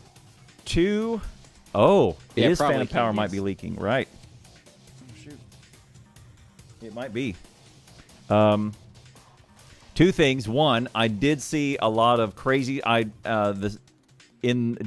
work, I think I found. I brought up YouTube because I was going to go look up something from Microsoft, and one of the YouTube at work, Oh yeah, ended up with dash cam videos all the time. And one of the suggestions it gives for me, because I love taser videos and I love fail videos. Dash cam videos, yeah. Is the dash cam videos. Body cam videos, dash cam videos. And so videos. I watched about an 8-minute dash cam video of the most horrendous wrecks and all this other crazy stuff that was caught. And then I think at lunch I went out to go get some gas in the car. Gas up the Civic. It's a high performance machine. Yeah. And while I was driving, there was 2 people on the side of the road, and they were buddies. Okay. And they were 2 dudes, and they were kind of horsing around. Like they were kind of wrestling. You know how dudes do? They're like, kind of punching each other, whatever. Like dudes do, yeah. Because girls don't wrestle. Dudes wrestle, okay? And so one of them kind of just roughed them. They're like on the side of a 3-lane, like near a highway, feeder road. Not a highway, but next to a. So they're messing around where they shouldn't be messing around at, right? Right, and they're on the sidewalk. So there is 3 lanes of road where people are going 55 miles an hour, a curb, a strip of grass that's this big, and the sidewalk where they are. Why are they goofing around there? And they're kind of goofing around, and one of them kind of pushes the other one, and the other one kind of steps back, and his foot steps into the street, and he just kind of pulls back. This is in front of me, and like I'm going, he's coming out, and so I do this little swerve move, and then I thought, if that very common swerve move, like if that guy had pushed or fell out, that like they're gonna blame me for this. Harder. I have no. It depends on, you have the right of way in this circumstance. Oh yeah. So. What that? Yeah, it wasn't in a crosswalk. It was just on the side. They were walking kind of to the gas station that I was kind of coming out of, and I did have to do this little swerve move, and I thought, if something else happens, then like I need some evidence to back up the fact that they were horsing around and not. Yeah, I didn't just run over and drill them. I think having evidence, no matter what, is very nice, right? So, you hit this guy, and he's going to sue for liability because he's wounded forever, right? You smashed his pelvis, probably. Yeah, or I broke his leg. I probably would have broke his leg. The way he fell out there, I did have to take evasive maneuvers, right? So, Captain, engage evasive maneuvers. Right, so I did have to do that. So, as I went back to Amazon, I was kind of just looking through, and I was just kind of doing some research on them. What's the best kind? There were some that's like $400. Woo! And... Damn. And then I said, well, how... Use that as your streaming webcam. Right. And so then I was going, how is it powered? And I guess you got to run a cable up there, which is the way you do it. Not many of them have batteries. If they're big, they have rechargeable batteries. But most of them... it would normally be powered from like the cigarette lighter outlet, huh? Yeah. Or a USB. Now a USB port. Yeah, USB. Right. I was thinking what the new style equivalent would be. Right. Yeah. Because there's no cigarettes. Right. Most anywhere now. You're not even allowed to smoke in your car. Yeah, I think you're allowed. Are you not allowed to smoke in your car? Pretty sure you're allowed to smoke in your someone car. would have a problem with it. Definitely some animals do smoke in their car. Okay, is what I'm saying. Right. Okay? Smoke in their house, smoke in their car. You're an animal. And then I was thinking, well, what about memory? Because video is high memory. Do I have to buy a little flash card, or how does memory work? Maybe. And how it does is they loop. So you put a card in there, and then it loops around, just records over until you hit stop and say save this video or whatever. Right. Right. And animals, so, right. So yeah, it's kind of like a hey, this needed to be saved button. Yeah, okay, that makes sense. So on the front page of Amazon that day, that same exact day, there was a flash sale. Oh, Warlock's got the same one as you apparently. No, it was a lightning sale. Mine was $39 for a pretty good webcam with a lot of purchases and a lot of reviews, and then it said it took up to 32 gigs worth of card, and so I bought a little SD card for 32 gigs for $11. Nice. So grand total out of pocket was like $51 after tax, and so I have that mounted in my car now. 32 gigs is like many hours of recording. It's like 36 hours. I calculated out at 720p. It's 200 minutes. Oh wow, that's not very long. Right, but are you sure? Yeah. I tested it out. It records for chunks of like 10 minutes at a time, and that's 1.5 gigs worth of video. That's the lowest setting is 720p. Weird. Okay. Wow. Right. I There's guess it has a settings. low compression. What format is it in? AVI. Oh, okay. Oh, Yeah. that's why. Yeah. Okay. AVI is a very large format. Okay. Yeah. Sure. So all I of guess this, it'll be high quality I image. just figured out in the last couple of days. Right. I just ordered it and got things. So now, so for $50, I'm safeguarded kinda against. You should mention this to your insurance company because you may get a discount for having a dash cam. Yeah, maybe. Yeah, I'll 'Cause- send them an email. So They'll be like, "Oh, you got in an accident. We see here that you have registered as a dash cam." yeah, And you'll be like, "Oh yeah, I have the dash cam footage." right. And I mean, Here it is. Yeah. I hope you don't get rear-ended. Well, there are some that they point forwards and backwards that Okay. record both at the same time. The double lens. Right. There's some with going backwards and forwards or whatever. That's nice. Yeah, I guess. I mean, the other one is it's kind of on this little arm that you can turn and aim it, but because you put it to the suction cup against your car, but then you got to aim it to where it's square up to the road or whatever, because you can put it wherever on your windshield. Do you get like feedback on the aiming? I mean, you can't see. There's no like LED screen that lets you know where you're pointing at. Yes, there is. That's the there whole is? back. The whole back of the camera wow. is where it's pointing. The whole front of the camera is the lens. All the buttons okay. are all along the side of it. So could you drive only using your camera? That would be amazingly stupid because it's this big. It's like I have but done yes, that before with infrared cameras on a Cougar. in the night? Army. Yeah, in the Army, obviously. Okay. Yeah, it's very difficult to drive with. Oh, like, yeah. It's basically having one eye. Yeah. And infrared is not awesome to drive along with either. MOV format. I guess it's 46 better hours. when you're going blacked out mode. Right. Is what it is. Yeah. So this one was kind of just an introductory whatever. It had good reviews. It was a cheap little deal. It's just to figure out cars and get something up in the dash cam, whatever. Right. Sure, that's cool. Yeah, I mean you have the dash cam now, so it's all sorted, and it didn't cost Right. you even $70. $50, Right. $60 It's $50 So, total with the memory card and all that jazz. I feel like you'll get that money back if you had an insurance One- discount for having a dash cam. Yeah. Like, Or one incident of yeah. Oh, definitely one incident. One for incident, sure. I feel yeah. like that's immediate payout. 100%. I mean, that's really cheap. The thing that's going to happen, Clown Time, is you're going to forget to hit the button. Oh, okay. So here's the thing. As long as you leave it plugged in, Yeah. as Does soon it as you feel start your impacts? car, it starts up and starts recording. Okay. Well, no, I mean like something bad's going to happen, and you're going to fail to hit the save information button. Okay. It has Okay. a mode, two Okay. things, two modes that you can put it in. One is in parking guard is what it's called. So if someone walks in front of your car, it detects motion. It'll kick on and record. Oh, interesting. The other thing is if there's also there's a gyroscope in it. So if there's a bump, if it's jarred or dropped or something, like you've been in a wreck, yeah, sure, that makes sense. it grabs whatever video it's on and saves that and puts it in the protected Okay. file. Nice, I like it. Okay, great, cool. Both Sure. both of those are settings, are toggle switches of on or off. And so I have both alright, of those so on It's idiot proof because fair enough. because you're right. I would forget. I would forget too. Right. It's a new piece of hardware that I haven't been trained on, Right. and I'm going to get into a heart pumping situation. I'm going to fret about the freaking button. Right. That's going to happen 100%. Yeah. That's what I would be at. Right. Dash cams are legal in Germany because our private laws. You're not allowed to film in public spaces. That's crazy. You can. That sucks. I mean, wow. in the United States, if I have a fenced-in yard, entirely fenced in, and my gate is open, legally that is an invitation. You can walk into that gate. Right. And so here's the other thing is an interaction with a cop. Right? Right. I sure. could take and I could turn that dash cam to point at me and the officer looking at me in the window. That would be a good call. Right? I like that as a call. That's definitely a good thing to do. And I think any police officer should also be okay with that too. Yeah. More cameras, more better. right. I've Right? talked to several cops and I said, "Hey, do you have he has a body because the last cop I talked to actually was a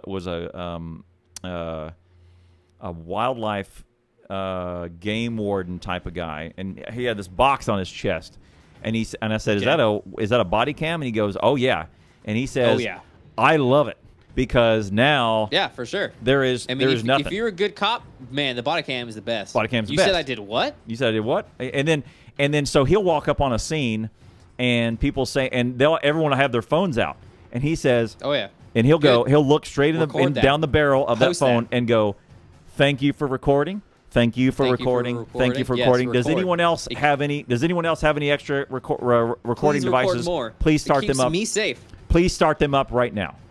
Like he asked them, and everyone's like, "What?" And it's like, "Hey, because what we're about to do is we're about to all go buy the book, and you guys are going to get arrested for all legal stuff, and all of these are going to be admissible in court right here." And they're like, exactly. "Wait, whoa!" And then they lose their phones real quick, right? Oh no, I don't have any. I don't know, yeah. So, yeah. I mean, now I want to get a dash cam with a car I don't ever drive. Right. So. Yeah. So I'll get a camera for. I would like to camera at my house though. That'd be pretty sweet. Right. I kind of need to do that too. But I think for the car is where I'm most vulnerable most times. So I'm gonna go ahead and stick. Yeah. I'm gonna drive I have every single day practically. Right. I have it barely underneath the mirror right now in the center. I think I'm gonna put it over on the edge to where it's out of my view, and I can route up the side, and then I can point it there and just leave it there. That way I'm not distracted about it, and I just have it in case I need it. Distracted driving is bad driving, guys. I like that they've started saying distracted driving, by the way. Because I've always said distracted driving, like messing with your radio still counts to me as distracted driving. 100%. Like it doesn't have to be texting. I know texting was the big thing for a long time. Right. But driving is very dangerous. It is. We talk about things that'll get you killed. What did we say the other time? We looked at death counts, top 3. It's like heart disease is definitely there. Heart Cancer, disease. Is it? Heart disease. I think it was heart disease, cancer, and yes, I was just talking about that, Warlocks. It does have it's called a G-force sensor. That's what it is. Oh. It locks the file if you get in an accident and can't be overwritten. Like if it senses a jar, bump, so this it locks it medical in. News today says heart disease, cancer, and chronic lower respiratory disease is actually the top 3. Yeah, top 5 or something. It's automobiles, right? Right, automobiles got to be in here somewhere. Actually, it doesn't. Maybe these are medical causes. Yeah, gun violence. Look up preventable death causes. Gun violence way down the list. Yes, pools, suicide is much higher. Pools much higher than gun violence. Pools, yeah. Pools. That's what we discovered. Pools are terrible for young children. Pools are horrible for kids. Anyway, so what I'm gonna so here's the other thing. There's a toggle switch for audio on or off. Oh wow. Sorry. Yeah, audio on or off recording in the dash cam. Oh, I mean, audio I assumed was 100%, right? Right, but there's a toggle switch of on and off. Turns out, I say the F word more than I thought I did. You're listening to yourself back in the car. Yeah, it's probably very easy to just talk and not notice. Right, and I kind of talk to myself, or I'll have a conversation going. Okay, I'll say my conversation in my head. Okay, you ready? And it'll be like, I'll think about. Okay, and I'll say it over here. And once I say the loud part is what I actually say out loud. Okay, and I'll go, man. Right. I'm speed run Factorio this weekend. I wonder if West would probably be in for that. I wonder if he's working. Holdfast will do that. Jimmy doesn't want to do it. Probably the other guys are too new, and Warlocks may not want to do it. And Firefly I think has some hours. He may want to do it, but he's never expressed interest. Josh is I think fairly new. I don't think he'll do it. And then suddenly out loud I'll go, yeah, we really need to get those green circuits done today. And that's the only part of that whole conversation that comes out loud. Shows up.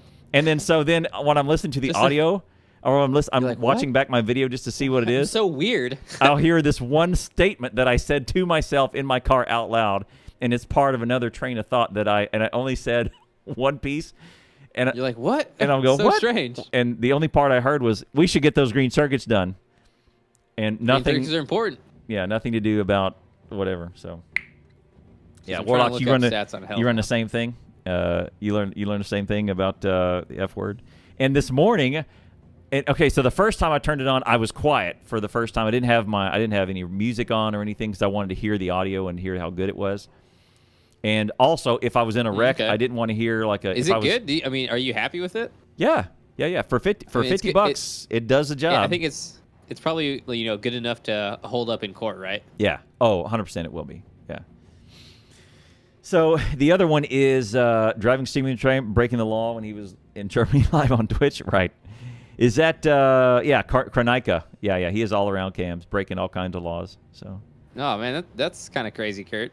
I mean, I would be scared to do that It's probably pretty easy not to know about that kind of stuff, you know? Right. To know exactly what is and isn't against the law in every country you go to, especially in Europe, because I feel like there's just so many countries packed next to each other. Right. Oh, and regulations go from one to the other very, very different cultures from one to the other and go like, oh, man, well, I had no idea. At least we have some federal laws in the United States. Right. Overarching. I guess probably the European Union also has. But it's similar for states, right? Because, well, now weed is fine sort of, in one state, and then right over the border, it's crazy illegal, you know? Right, so exactly. That's one example. But I'm not sure about crazy illegal, but yeah. I mean, illegal for sure. Let me think. Colorado borders. What is the borders of Colorado? Interesting, Kurt. So you say he didn't know. I don't know if not knowing is. I mean, you won't get away with not like in court. Oh, I didn't know. Not. Oh, sorry. I feel like I don't know if you break. Okay, here you go. That's interesting. Colorado shares a western border with Utah. Okay. 1,000% Utah is not going to have any Hates weed. it. Yeah, it's a very conservative state. So is it criminalized? Decriminalized? There's different things. I feel like Nebraska also would be weed unfriendly. Probably Kansas would be weed unfriendly. Too bad the EU can't enforce them. Wah, wah, wah. Right. It shares a corner with Arizona, you know. So, right. That's the other one. Shady is back talking stuff or singing or comments about other drivers. We're out of turn. Use your signal. Mine was animal. Mine was I don't this. know if I do that. That'd be interesting. Here was mine. I should actually play this one. It's like, go, effer. Go. Go. What are you waiting for? An invitation? Go. Yeah, we're not gonna make it. Yeah. That's crazy, Omnivore. Yeah. Someone having guns pointed at him. Right. Also, okay, I will say something in comparison to the Japanese and the Germans. All right, I'm just going to make a blanket statement. Okay, Japanese and the Germans. I'm going to stereotype based on one thing. It won't get any greener. Go! Now is the time that you must go. Okay. It won't get any greener. The potency of the horn in my VW Jetta way more powerful than the Japanese Honda Civic. Okay. I hate the horn in the Japanese car. I've never in all the I've owned a Nissan. I don't use my horn very often, that's for sure. I've owned a Nissan, 3 Toyotas, and a Honda. 2 Hondas. I've owned 5 Japanese cars and 2 German cars in my life. Okay, all of the Japanese cars over the 20 years, Japanese car. over say 20-ish years, they've all been Wuss Horns.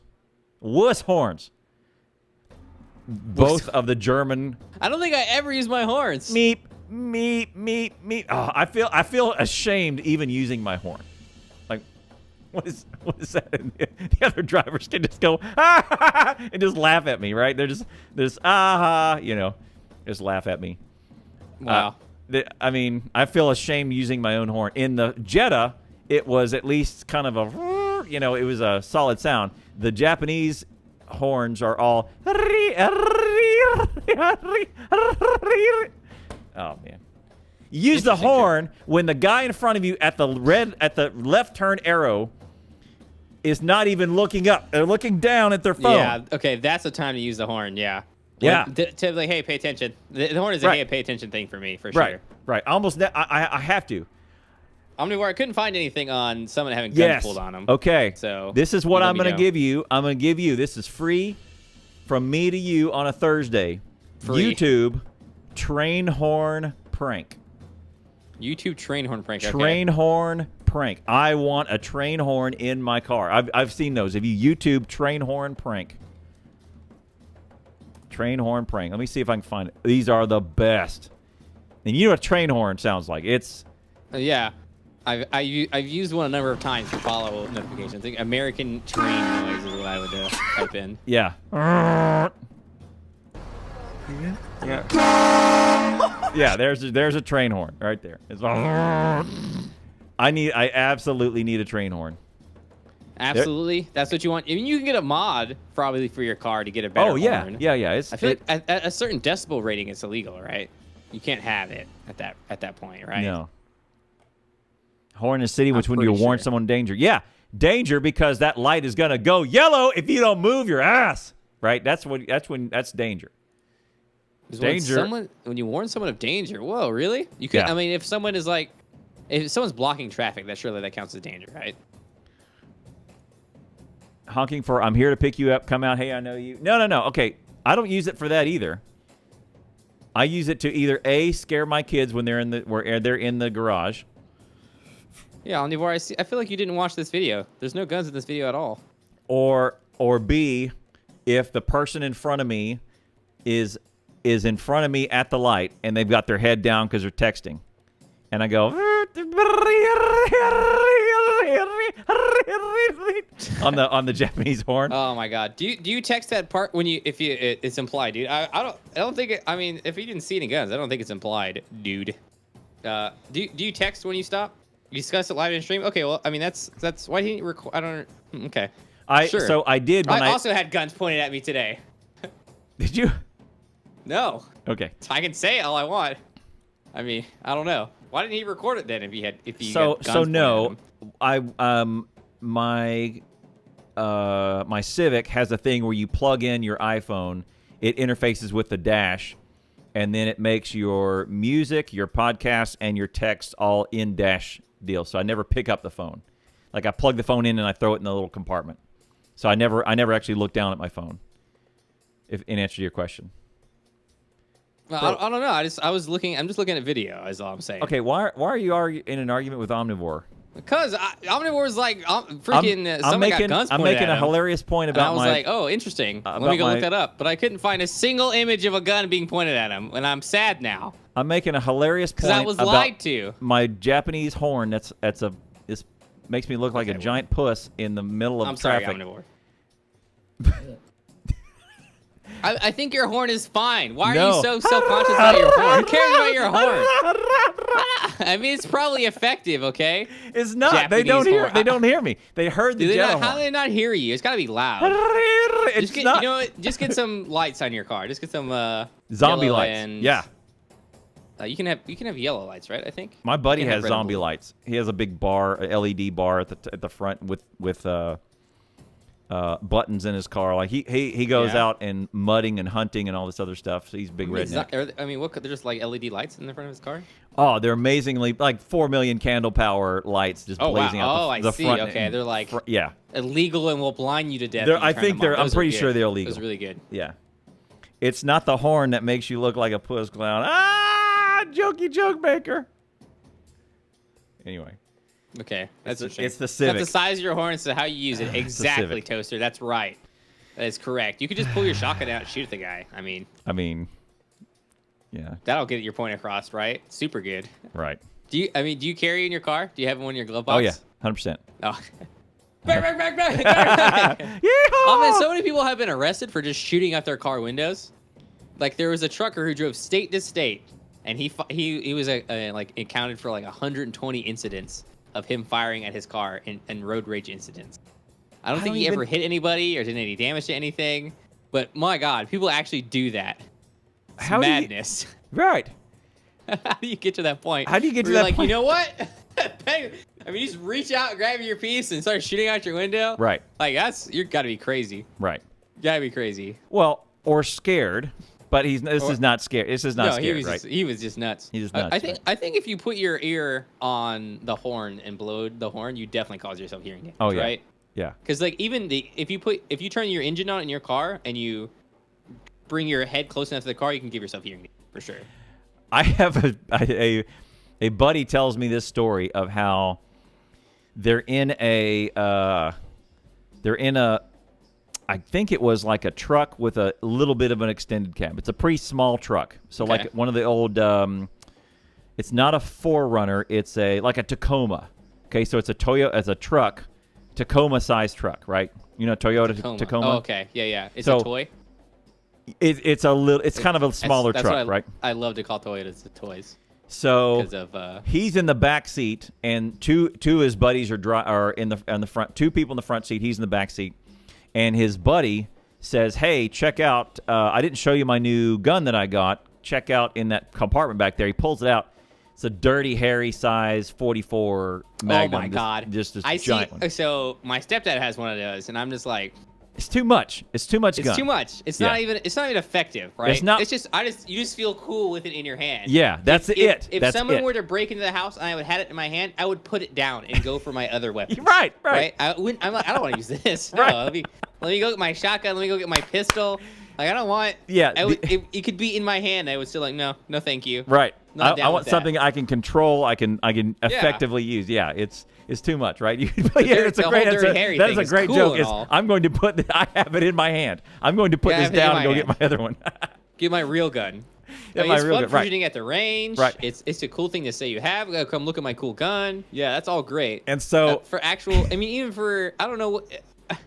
I Right. wouldn't have it as a sidearm, is what I'm saying. Right. So he pulls it. So he pulls it out. And he's like, "Wow!" I mean, it's a big, dirty, hairy gun, and they're in this little Tacoma. So Right. then I they mean, kind of it's like talk a about, "Oh 44. yeah, it's pretty cool." So You he shoot puts it, it. goes, Right. He puts it back or whatever, and then it goes on. Like 20 minutes later, there's a quiet moment in the car where they just kind of stop talking, just kind of driving around, or whatever. It's a mantelpiece, yeah. And so he grabs the gun out of the back and kind of just like they have a sunroof. The sunroof is open, and he shoots it out of the sunroof. God.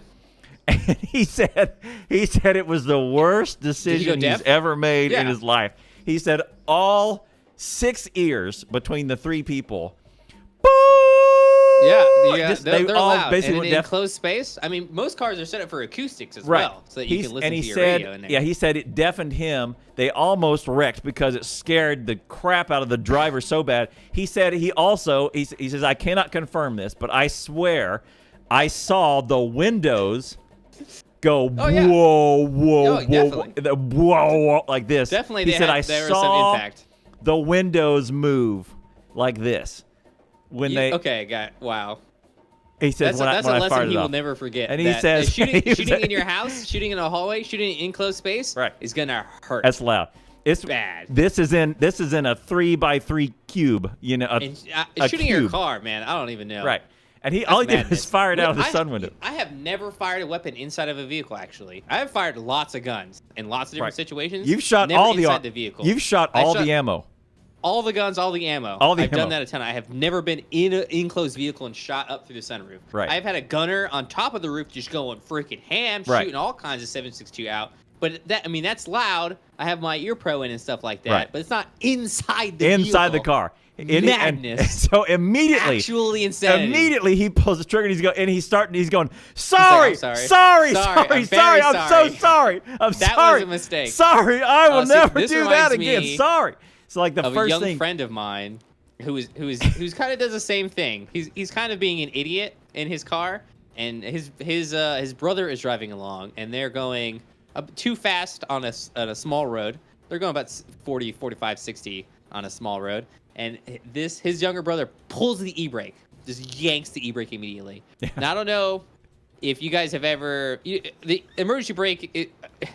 It's a pretty extreme brake. It's an emergency brake, right? What happens to the vehicle is the back tires lock up, right? Right. And it just goes, whoop, flips over. The back, 60 miles. I mean, I'm surprised the they back survived, tire? honestly. The back tires, because the emergency brake is tied to the drum in the back. That's where the emergency brake is tied to. If it breaks the front, wouldn't it flip over? Also, the driver doesn't expect this because the passenger is the one pulling the e-brake. So the driver's driving along, the back tires lock up, and then any change in direction, because the back tires are locked up, the momentum is higher on the back because it's heavier in the back, pulls the car like this, lands it on the roof immediately, and just goes sliding along into the ditch. I don't know how they didn't die, honestly. It was the most ridiculous thing ever. So this was a car accident caused by nothing. Yeah, Okay? So, right. You totaled the car, 100%. The car is totaled. It was flipped upside down. Like, everything is absolutely ruined. Wrecked it. I mean, they're badly injured. How did that happen? Oh, I pulled the e-brake. An accident caused by nothing. By nothing. And the reason I know this story, because this guy cannot live this down. Right. Everybody knows about it. So I met him, and immediately I get this story. How could you? This is. I feel like this is on par because it could have happened in this situation. Firing the gun through the sunroof. I feel like the driver could have been so incapacitated that he could have drove into the ditch. Right. And flipped the car. Right. Oh my. You okay? Yeah, exactly. That is literally what happened. Omnivore. His brother was like, "Are you okay?" Yes, good. Beatrice. Freaking dumbass! What are you doing? Oh man, good times. Don't do either of those things, guys. Emergency brakes are for emergency braking. Okay. Right. This is why curiosity killed the cat. I don't know what was like when you're a young male teenager. You got lots of testosterone going on. You don't make a lot of smart decisions. Right. Like this, like as a percentile wise, you make less than 50% smart decisions. I would say. Maybe 49% smart decisions. Yeah. Are so you okay? He's not dead, which Oh my good, goodness. right? I think he learned his lesson also. He's a much calmer guy now. Oh. Way calmer. Super calm now. That is no, so we're awesome. fine. Let's not do any crazy things. Yeah. That was a good story, Clown Town. I like that. He hits the and it's right. This also could have been an accident caused by nothing. The gun in the cab, right? The gun going off in the cab was an accident caused by nothing. Nothing, right? Oh Nothing. my God, Warlock, that is insane. Accidental I cannot discharge when a believe guy that. bought in Walter PPK, the gun shop I used to work at. Oh, gun shop that I used to work at. The customer would I have said can't on the believe he counter. did not clear his firearm before coming into the shop to Well, we'd sell offer. it, right? I asked him to clear it per our policy, and as soon as a customer racked the slide, there was a round stuck in the chamber. Extractor was broke, and it went off and missed me in the shop owner by less than 5 feet. Oh my God. Okay, you may Did you never punch that come guy? into my shop ever again. You are banned. Lifetime. Leave now. Leave Get now. out. Get out. I would have been absolutely immediately livid. Yeah. I would have probably done bad things then. Right. That's wow. So this has happened to me also, Warlock. I've been doing weapon turn-in and been handed a gun. I always clear it myself. I don't let them clear it. Clear it myself. Round comes down. I'm like, what the hell? What are you doing? Like, oh man, all rationale goes out of the window when you're handed a loaded firearm, right? We came Right. back from the range. There's no ammo in the magazine. This guy was at the chow hall. He was in the bathroom. Yep. He was doing everything with his buddies. He had a live round in the chamber. Yeah. It was unsafe when it was handed to me, but like it's very easy to go from safe to fire and pull that trigger. Right. Woo! Yeah. That's a scary, super scary moment. One of the issues in basic training, we had a 249, and this happened. Someone tried to play a prank on someone else with their 249, and with a 249, if the slide, so one of the drills to test the 249 is you hold the trigger down and you let the slide forward.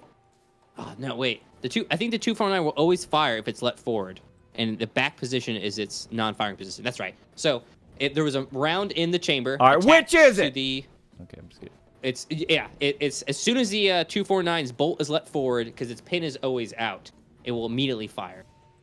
Because there's some differences in some of how the weapons work. Because the 50 cal doesn't do that, and the 249 don't do. The 249 is open bolt, correct? I think that's how it works. So what happened was there was a round in there, and the slide was let forward. The trigger wasn't pulled, and bang, it went off immediately inside our barracks. So. And that's an armor-piercing round, right? Right. Just like this M4 was. Oh, yeah, that's exactly it, right? Yeah. There's a yeah. 249. That's That's an 249. armor-piercing round. That'll go through a wall. That'll Right. go through bed. That'll go through 3 guys. That'll go through 3 people. Yeah, Right. I was gonna say it's gonna go Depending through on where dude. That's gonna go through depending dude. on where it hits you, right? Right. 240 are 240s open bolt also? Man, it's been a long time since I messed with these. So was that guy buried? Well, see. Yeah, no. Well, no. Luckily, nobody died from this. The guy who. Well, actually, I don't know. I don't remember who got in trouble. The guy who. I don't think the guy who fired the round off, because this was supposed to be like a prank that someone pulled on another guy who was cleaning his 249. I can't exactly remember what happened to that guy. He was not in my platoon. He may have been discharged. He may have just been fine. Was he drawn and quartered? He probably was beat a little bit. Yeah. Beat a little. Yeah. Not a lot. I mean, I've seen a guy get his face stomped into the ground. So he didn't get beat that bad. Oh my goodness. So that was because he needed to die. Well, I mean, soldiers do stupid things. That's why you're in basic training, because you don't know basic stuff, right? You do Yeah. dumb stuff. You dumb stuff. It's a terrible environment, to be honest. It stresses you out to the max. I mean, I think one of the most common causes of death in Army basic training is shooting from other soldiers. You get onto the range. Oh, so the drill sergeants are particularly nice before range day. They have a policy where you're not mean to the recruits to Joe before you go into a live fire range, because there has been very common circumstances. Joe finally got that live ammo, puts that round in. Hey, Joe started. Yeah. That happens. So. Oh, I mean, man. I see the thing omnivore is, so there's a policy in the Army is if you make a mistake and you get punished for it, that's your punishment. You can't do double jeopardy. So like if you do something wrong and I smoke you, if I make you do exercises, sorry, that's terminology. Yeah. If I make you do exercises, I then can't go and reduce your rank. I can't give you a Article 15. I can't take your pay away from you because I technically punished you already. Right. So when someone does something really bad, you actually get the inverse reaction. Right? Come here. We're going to the office right now. You're sitting down. Don't move. Don't talk. No one's going to do anything with you because we are taking your money away. We're taking your rank away. We're not. You're not going to exercise. Okay? Exercise is for both of us, right? Right. Or it's for you to get better at your PT test. Right. Taking your money away. That's the biggest thing that I can do to you. So. Right. Or yeah. It's when if you're it's like if if you're growing up and your dad is yelling at you. We're going to be done with it. If he's quiet, It's like, oh, no. Oh, snap. Yes. It is like that. Yeah. That's nerve-wracking. Yeah. It's like, okay, come sit down. Right. No Basic double training is high school all over again with the drama. Oh, yeah, for sure, man. It is super drama-filled. it's super drama-filled on both sides, honestly. The drill sergeants don't help because they don't want to be there, and they're having to deal with it. And there's older guys and there's younger guys. I mean, there's guys... you get all different types, right? Right. And there's like 140 guys in a single company, and it is just nonsense. Like, I mean, I was nonsensical too. Like in basic training, I snuck my phone in, and I didn't use my phone. I didn't have anybody to call, but I sold my phone by the minute to other members of my platoon, and I didn't manage that. I split the profits 50-50 with my scapegoat. He managed it. He handled all the face-to-face interactions. He took 50% of the money. I took 50% of the money. I did that. That was a thing I did. I made like $500 in a month off that. It was pretty great. Now, what happened though was someone lockpicked the drill sergeant's office, got to our bags, and then everybody took their phone out. And when they did that, I put my phone back. Oh, yeah. Because everybody had a phone after that, and then we got in a lot of trouble. Oh man, there's a lot of dumb stuff that happened in basic. I mean, it's not like I get missing your family and stuff, but. I don't need to call anybody. Yeah. I got nowhere else to go. Yeah. Some people sold granola bars. Some people sold like drinks and stuff. I mean, anything that was prohibited could be sold. Right. All kinds of stuff, man. Okay. They're not even allowed to have pornography. I mean, you can't have books either. No books. No, but you could have instruction manuals that are SOPs. Like signed off by the military. Oh. So like leadership manuals, things like that. But you couldn't have like a fun book. So were you ever doing other recruit training? Were you ever close to being a DI? Drill instructor? Me? Oh no, I don't think so. No? No, I mean I would have need to had probably another 6 years experience at least to even be able to qualify, because the drill sergeant guys are the best. They are the best. Yeah. They are guys with common experience. They are guys with Purple Hearts. They're guys with medals up to wazoo. They are the best. So no, I don't think I would have ever qualified for a drill instructor role. Right. I mean, it's a tough job. Oh yeah. Never even a consideration. It's an impossible job, right? I mean, I wouldn't want to train me, man. That's what I'm saying. That's who we'd need to talk to, because my buddy Rob I think he was in for 9 years, served in Bosnia, and he came back and he came back from Bosnia. He was still he was enlisted. And what he is the guy that sits in the little cube next to me, and he was telling me about. He showed me this video today of a drill instructor screaming at a cadet because you're not supposed to be outside without any cover on. And absolutely. Sure. And this recruit was there with no cover, and the drill sergeant is giving him the smoky up right up to his forehead and the knife hand right in his face, like this, and.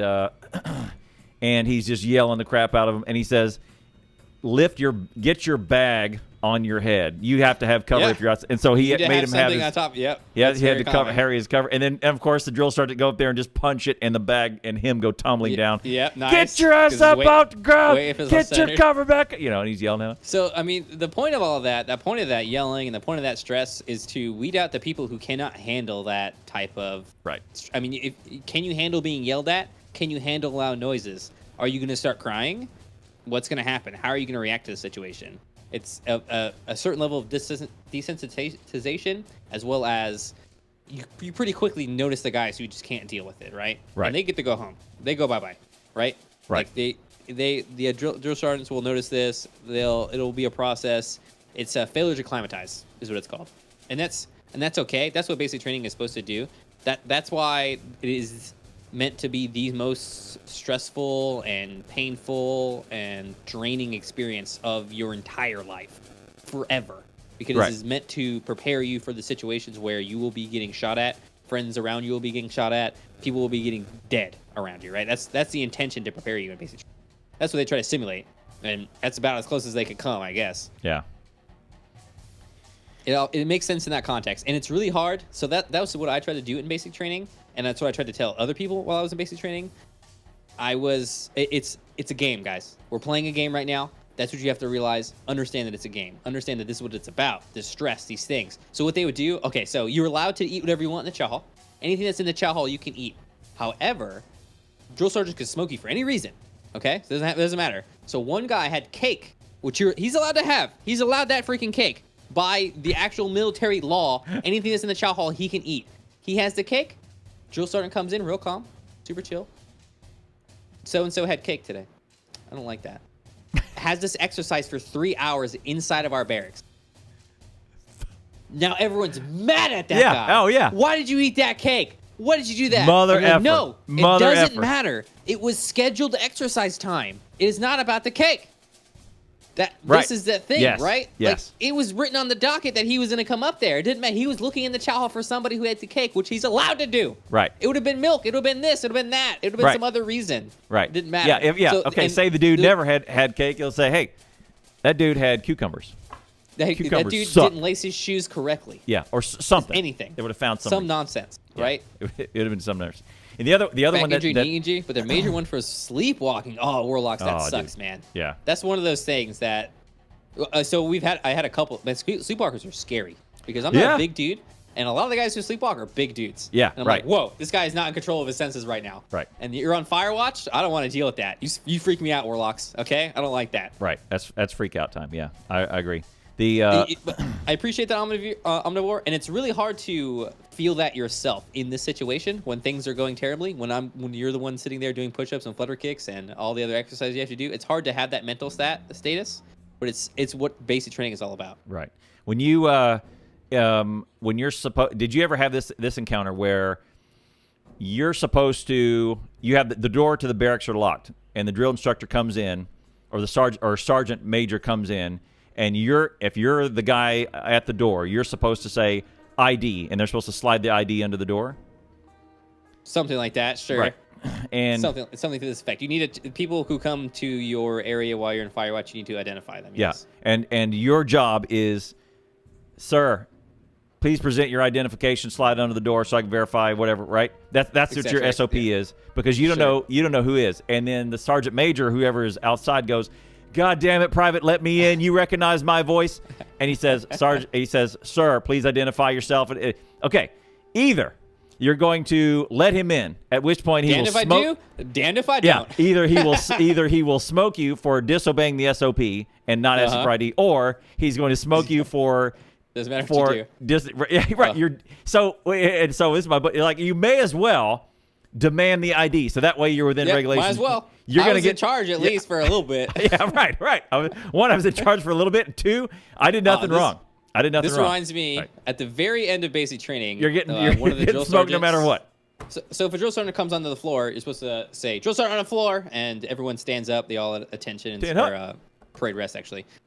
But one of the drill sergeants specifically brought everybody together and said, "Hey, next time you see me come in, do not do that thing where everyone gets a God, note that I'm there." no. Because he wants to sneak in. This is terrorism. He wants to. This is terrorism right here. This is right. But no. Joe is too smart for that. Right. Everyone specifically disobeyed that order. Right. Because, Jonathan's over there with his cell phone and Fred's selling his Gatorades that he's not supposed to have. Right. So, we have to do that thing to You have protect to. ourselves. Yeah. So one guy, and it was me one time, always has to get smoked for disobeying what the drill sergeant said. Yep. But you got to protect your other guys, right? Yep. So damned if you do, damned if you don't, Right. because they're going to be mad at you if you don't, right? Right. Yeah, yeah. So, He was next time you see. God, Yeah. you guys are bringing back basic training stories See? for me. You need to jot a bunch of these down the list and hit them up for next time.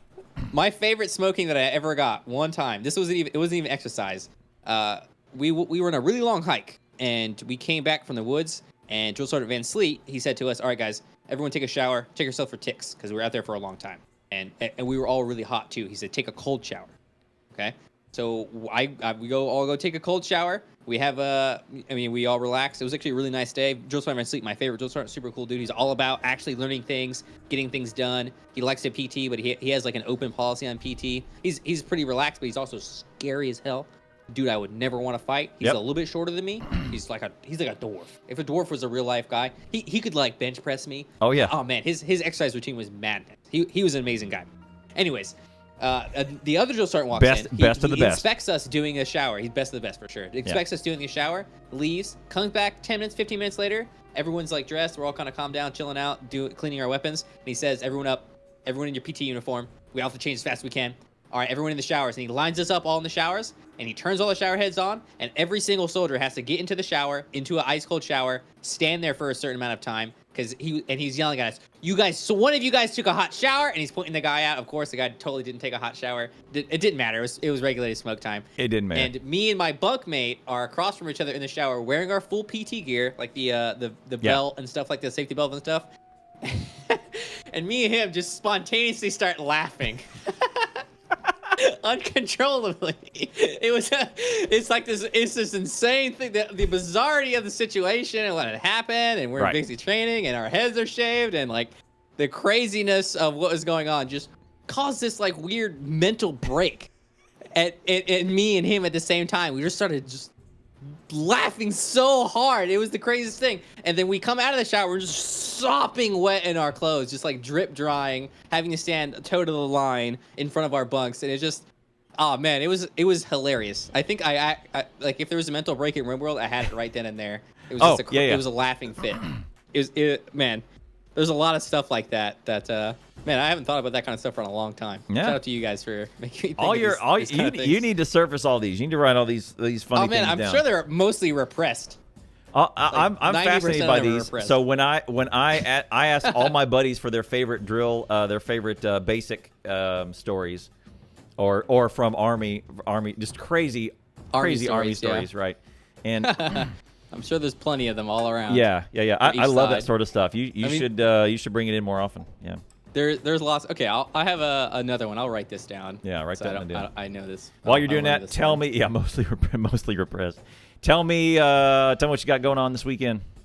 This weekend, let's see, what are we doing this weekend? Definitely, I will be finishing up my Legend Ironman speedrun probably tomorrow or the next day, and then I'm probably going to do more XCOM. I want to start getting an actual speedrun time in. Right now, I'm at 16 hours of the current run. I'm doing game time runs, so we're breaking up the time in different sessions, doing about 5 hours a day. So assume you're going to see more of that. It's been really fun for me. I've been enjoying it a lot. I have a very special YouTube video coming out that I'm currently scripting that is going to be a tribute to Yogcast's Lewis and Ben play XCOM 2. I'm doing like a fact check video because they're kind of new players to XCOM, and I'm really big fans of them. I enjoy them a lot. So I've watched the series multiple times. So what I'm going to do is I'm going to make a video taking clips of their playthrough, and when they discuss something that I find is incorrect, or literally incorrect, I'm going to say, no, this is the circumstance, these are what's going on, this is this, and then we'll move on to all the things. I have quite a list compiled here of all the episodes and what I'm going to be talking about. So expect that in the next week or so. Cool. Nice. That's just something I have a passion project that I'm on for that. I think it's going to be pretty fun. So you might do it. I also want to do some more XCOM tutorials and stuff like that. So yeah, we'll see. We'll see if I can get into the more production side of streaming and stuff like that, which I've always wanted to do. Right. That's your deal. That's what is your letter to the president? Remember we talked about Frank? Oh, right. 10-year-old Frank who wrote a letter to President Trump and said, "I will mow your grass for free. It would be my honor. I will critique your video." Right. Oh man, I would love to be part of the Ozcast. That's for. See what I'm saying? What do you do? What is your letter to the president? What does that look like?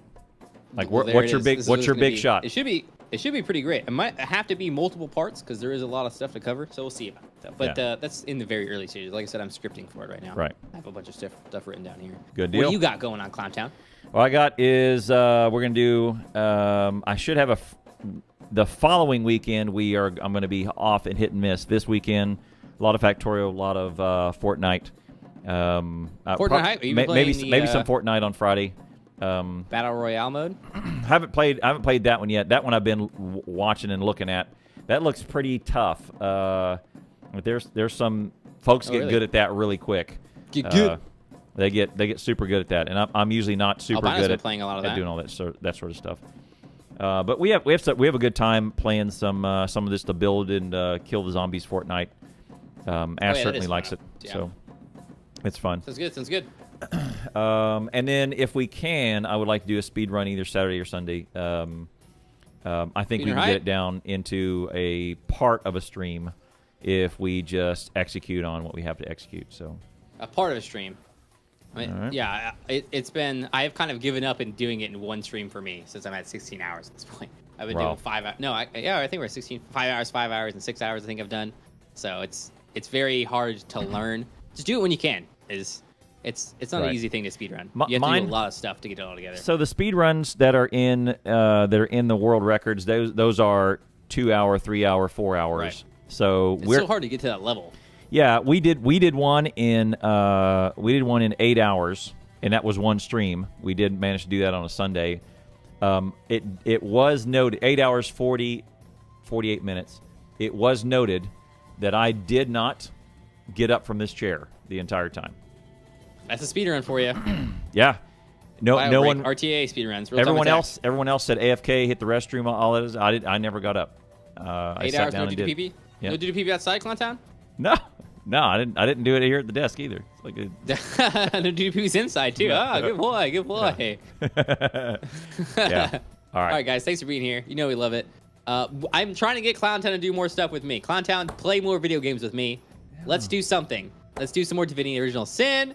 Let's find something we're both interested in. Do it. Fortnite. Let's do XCOM. No, I don't want to play Fortnite.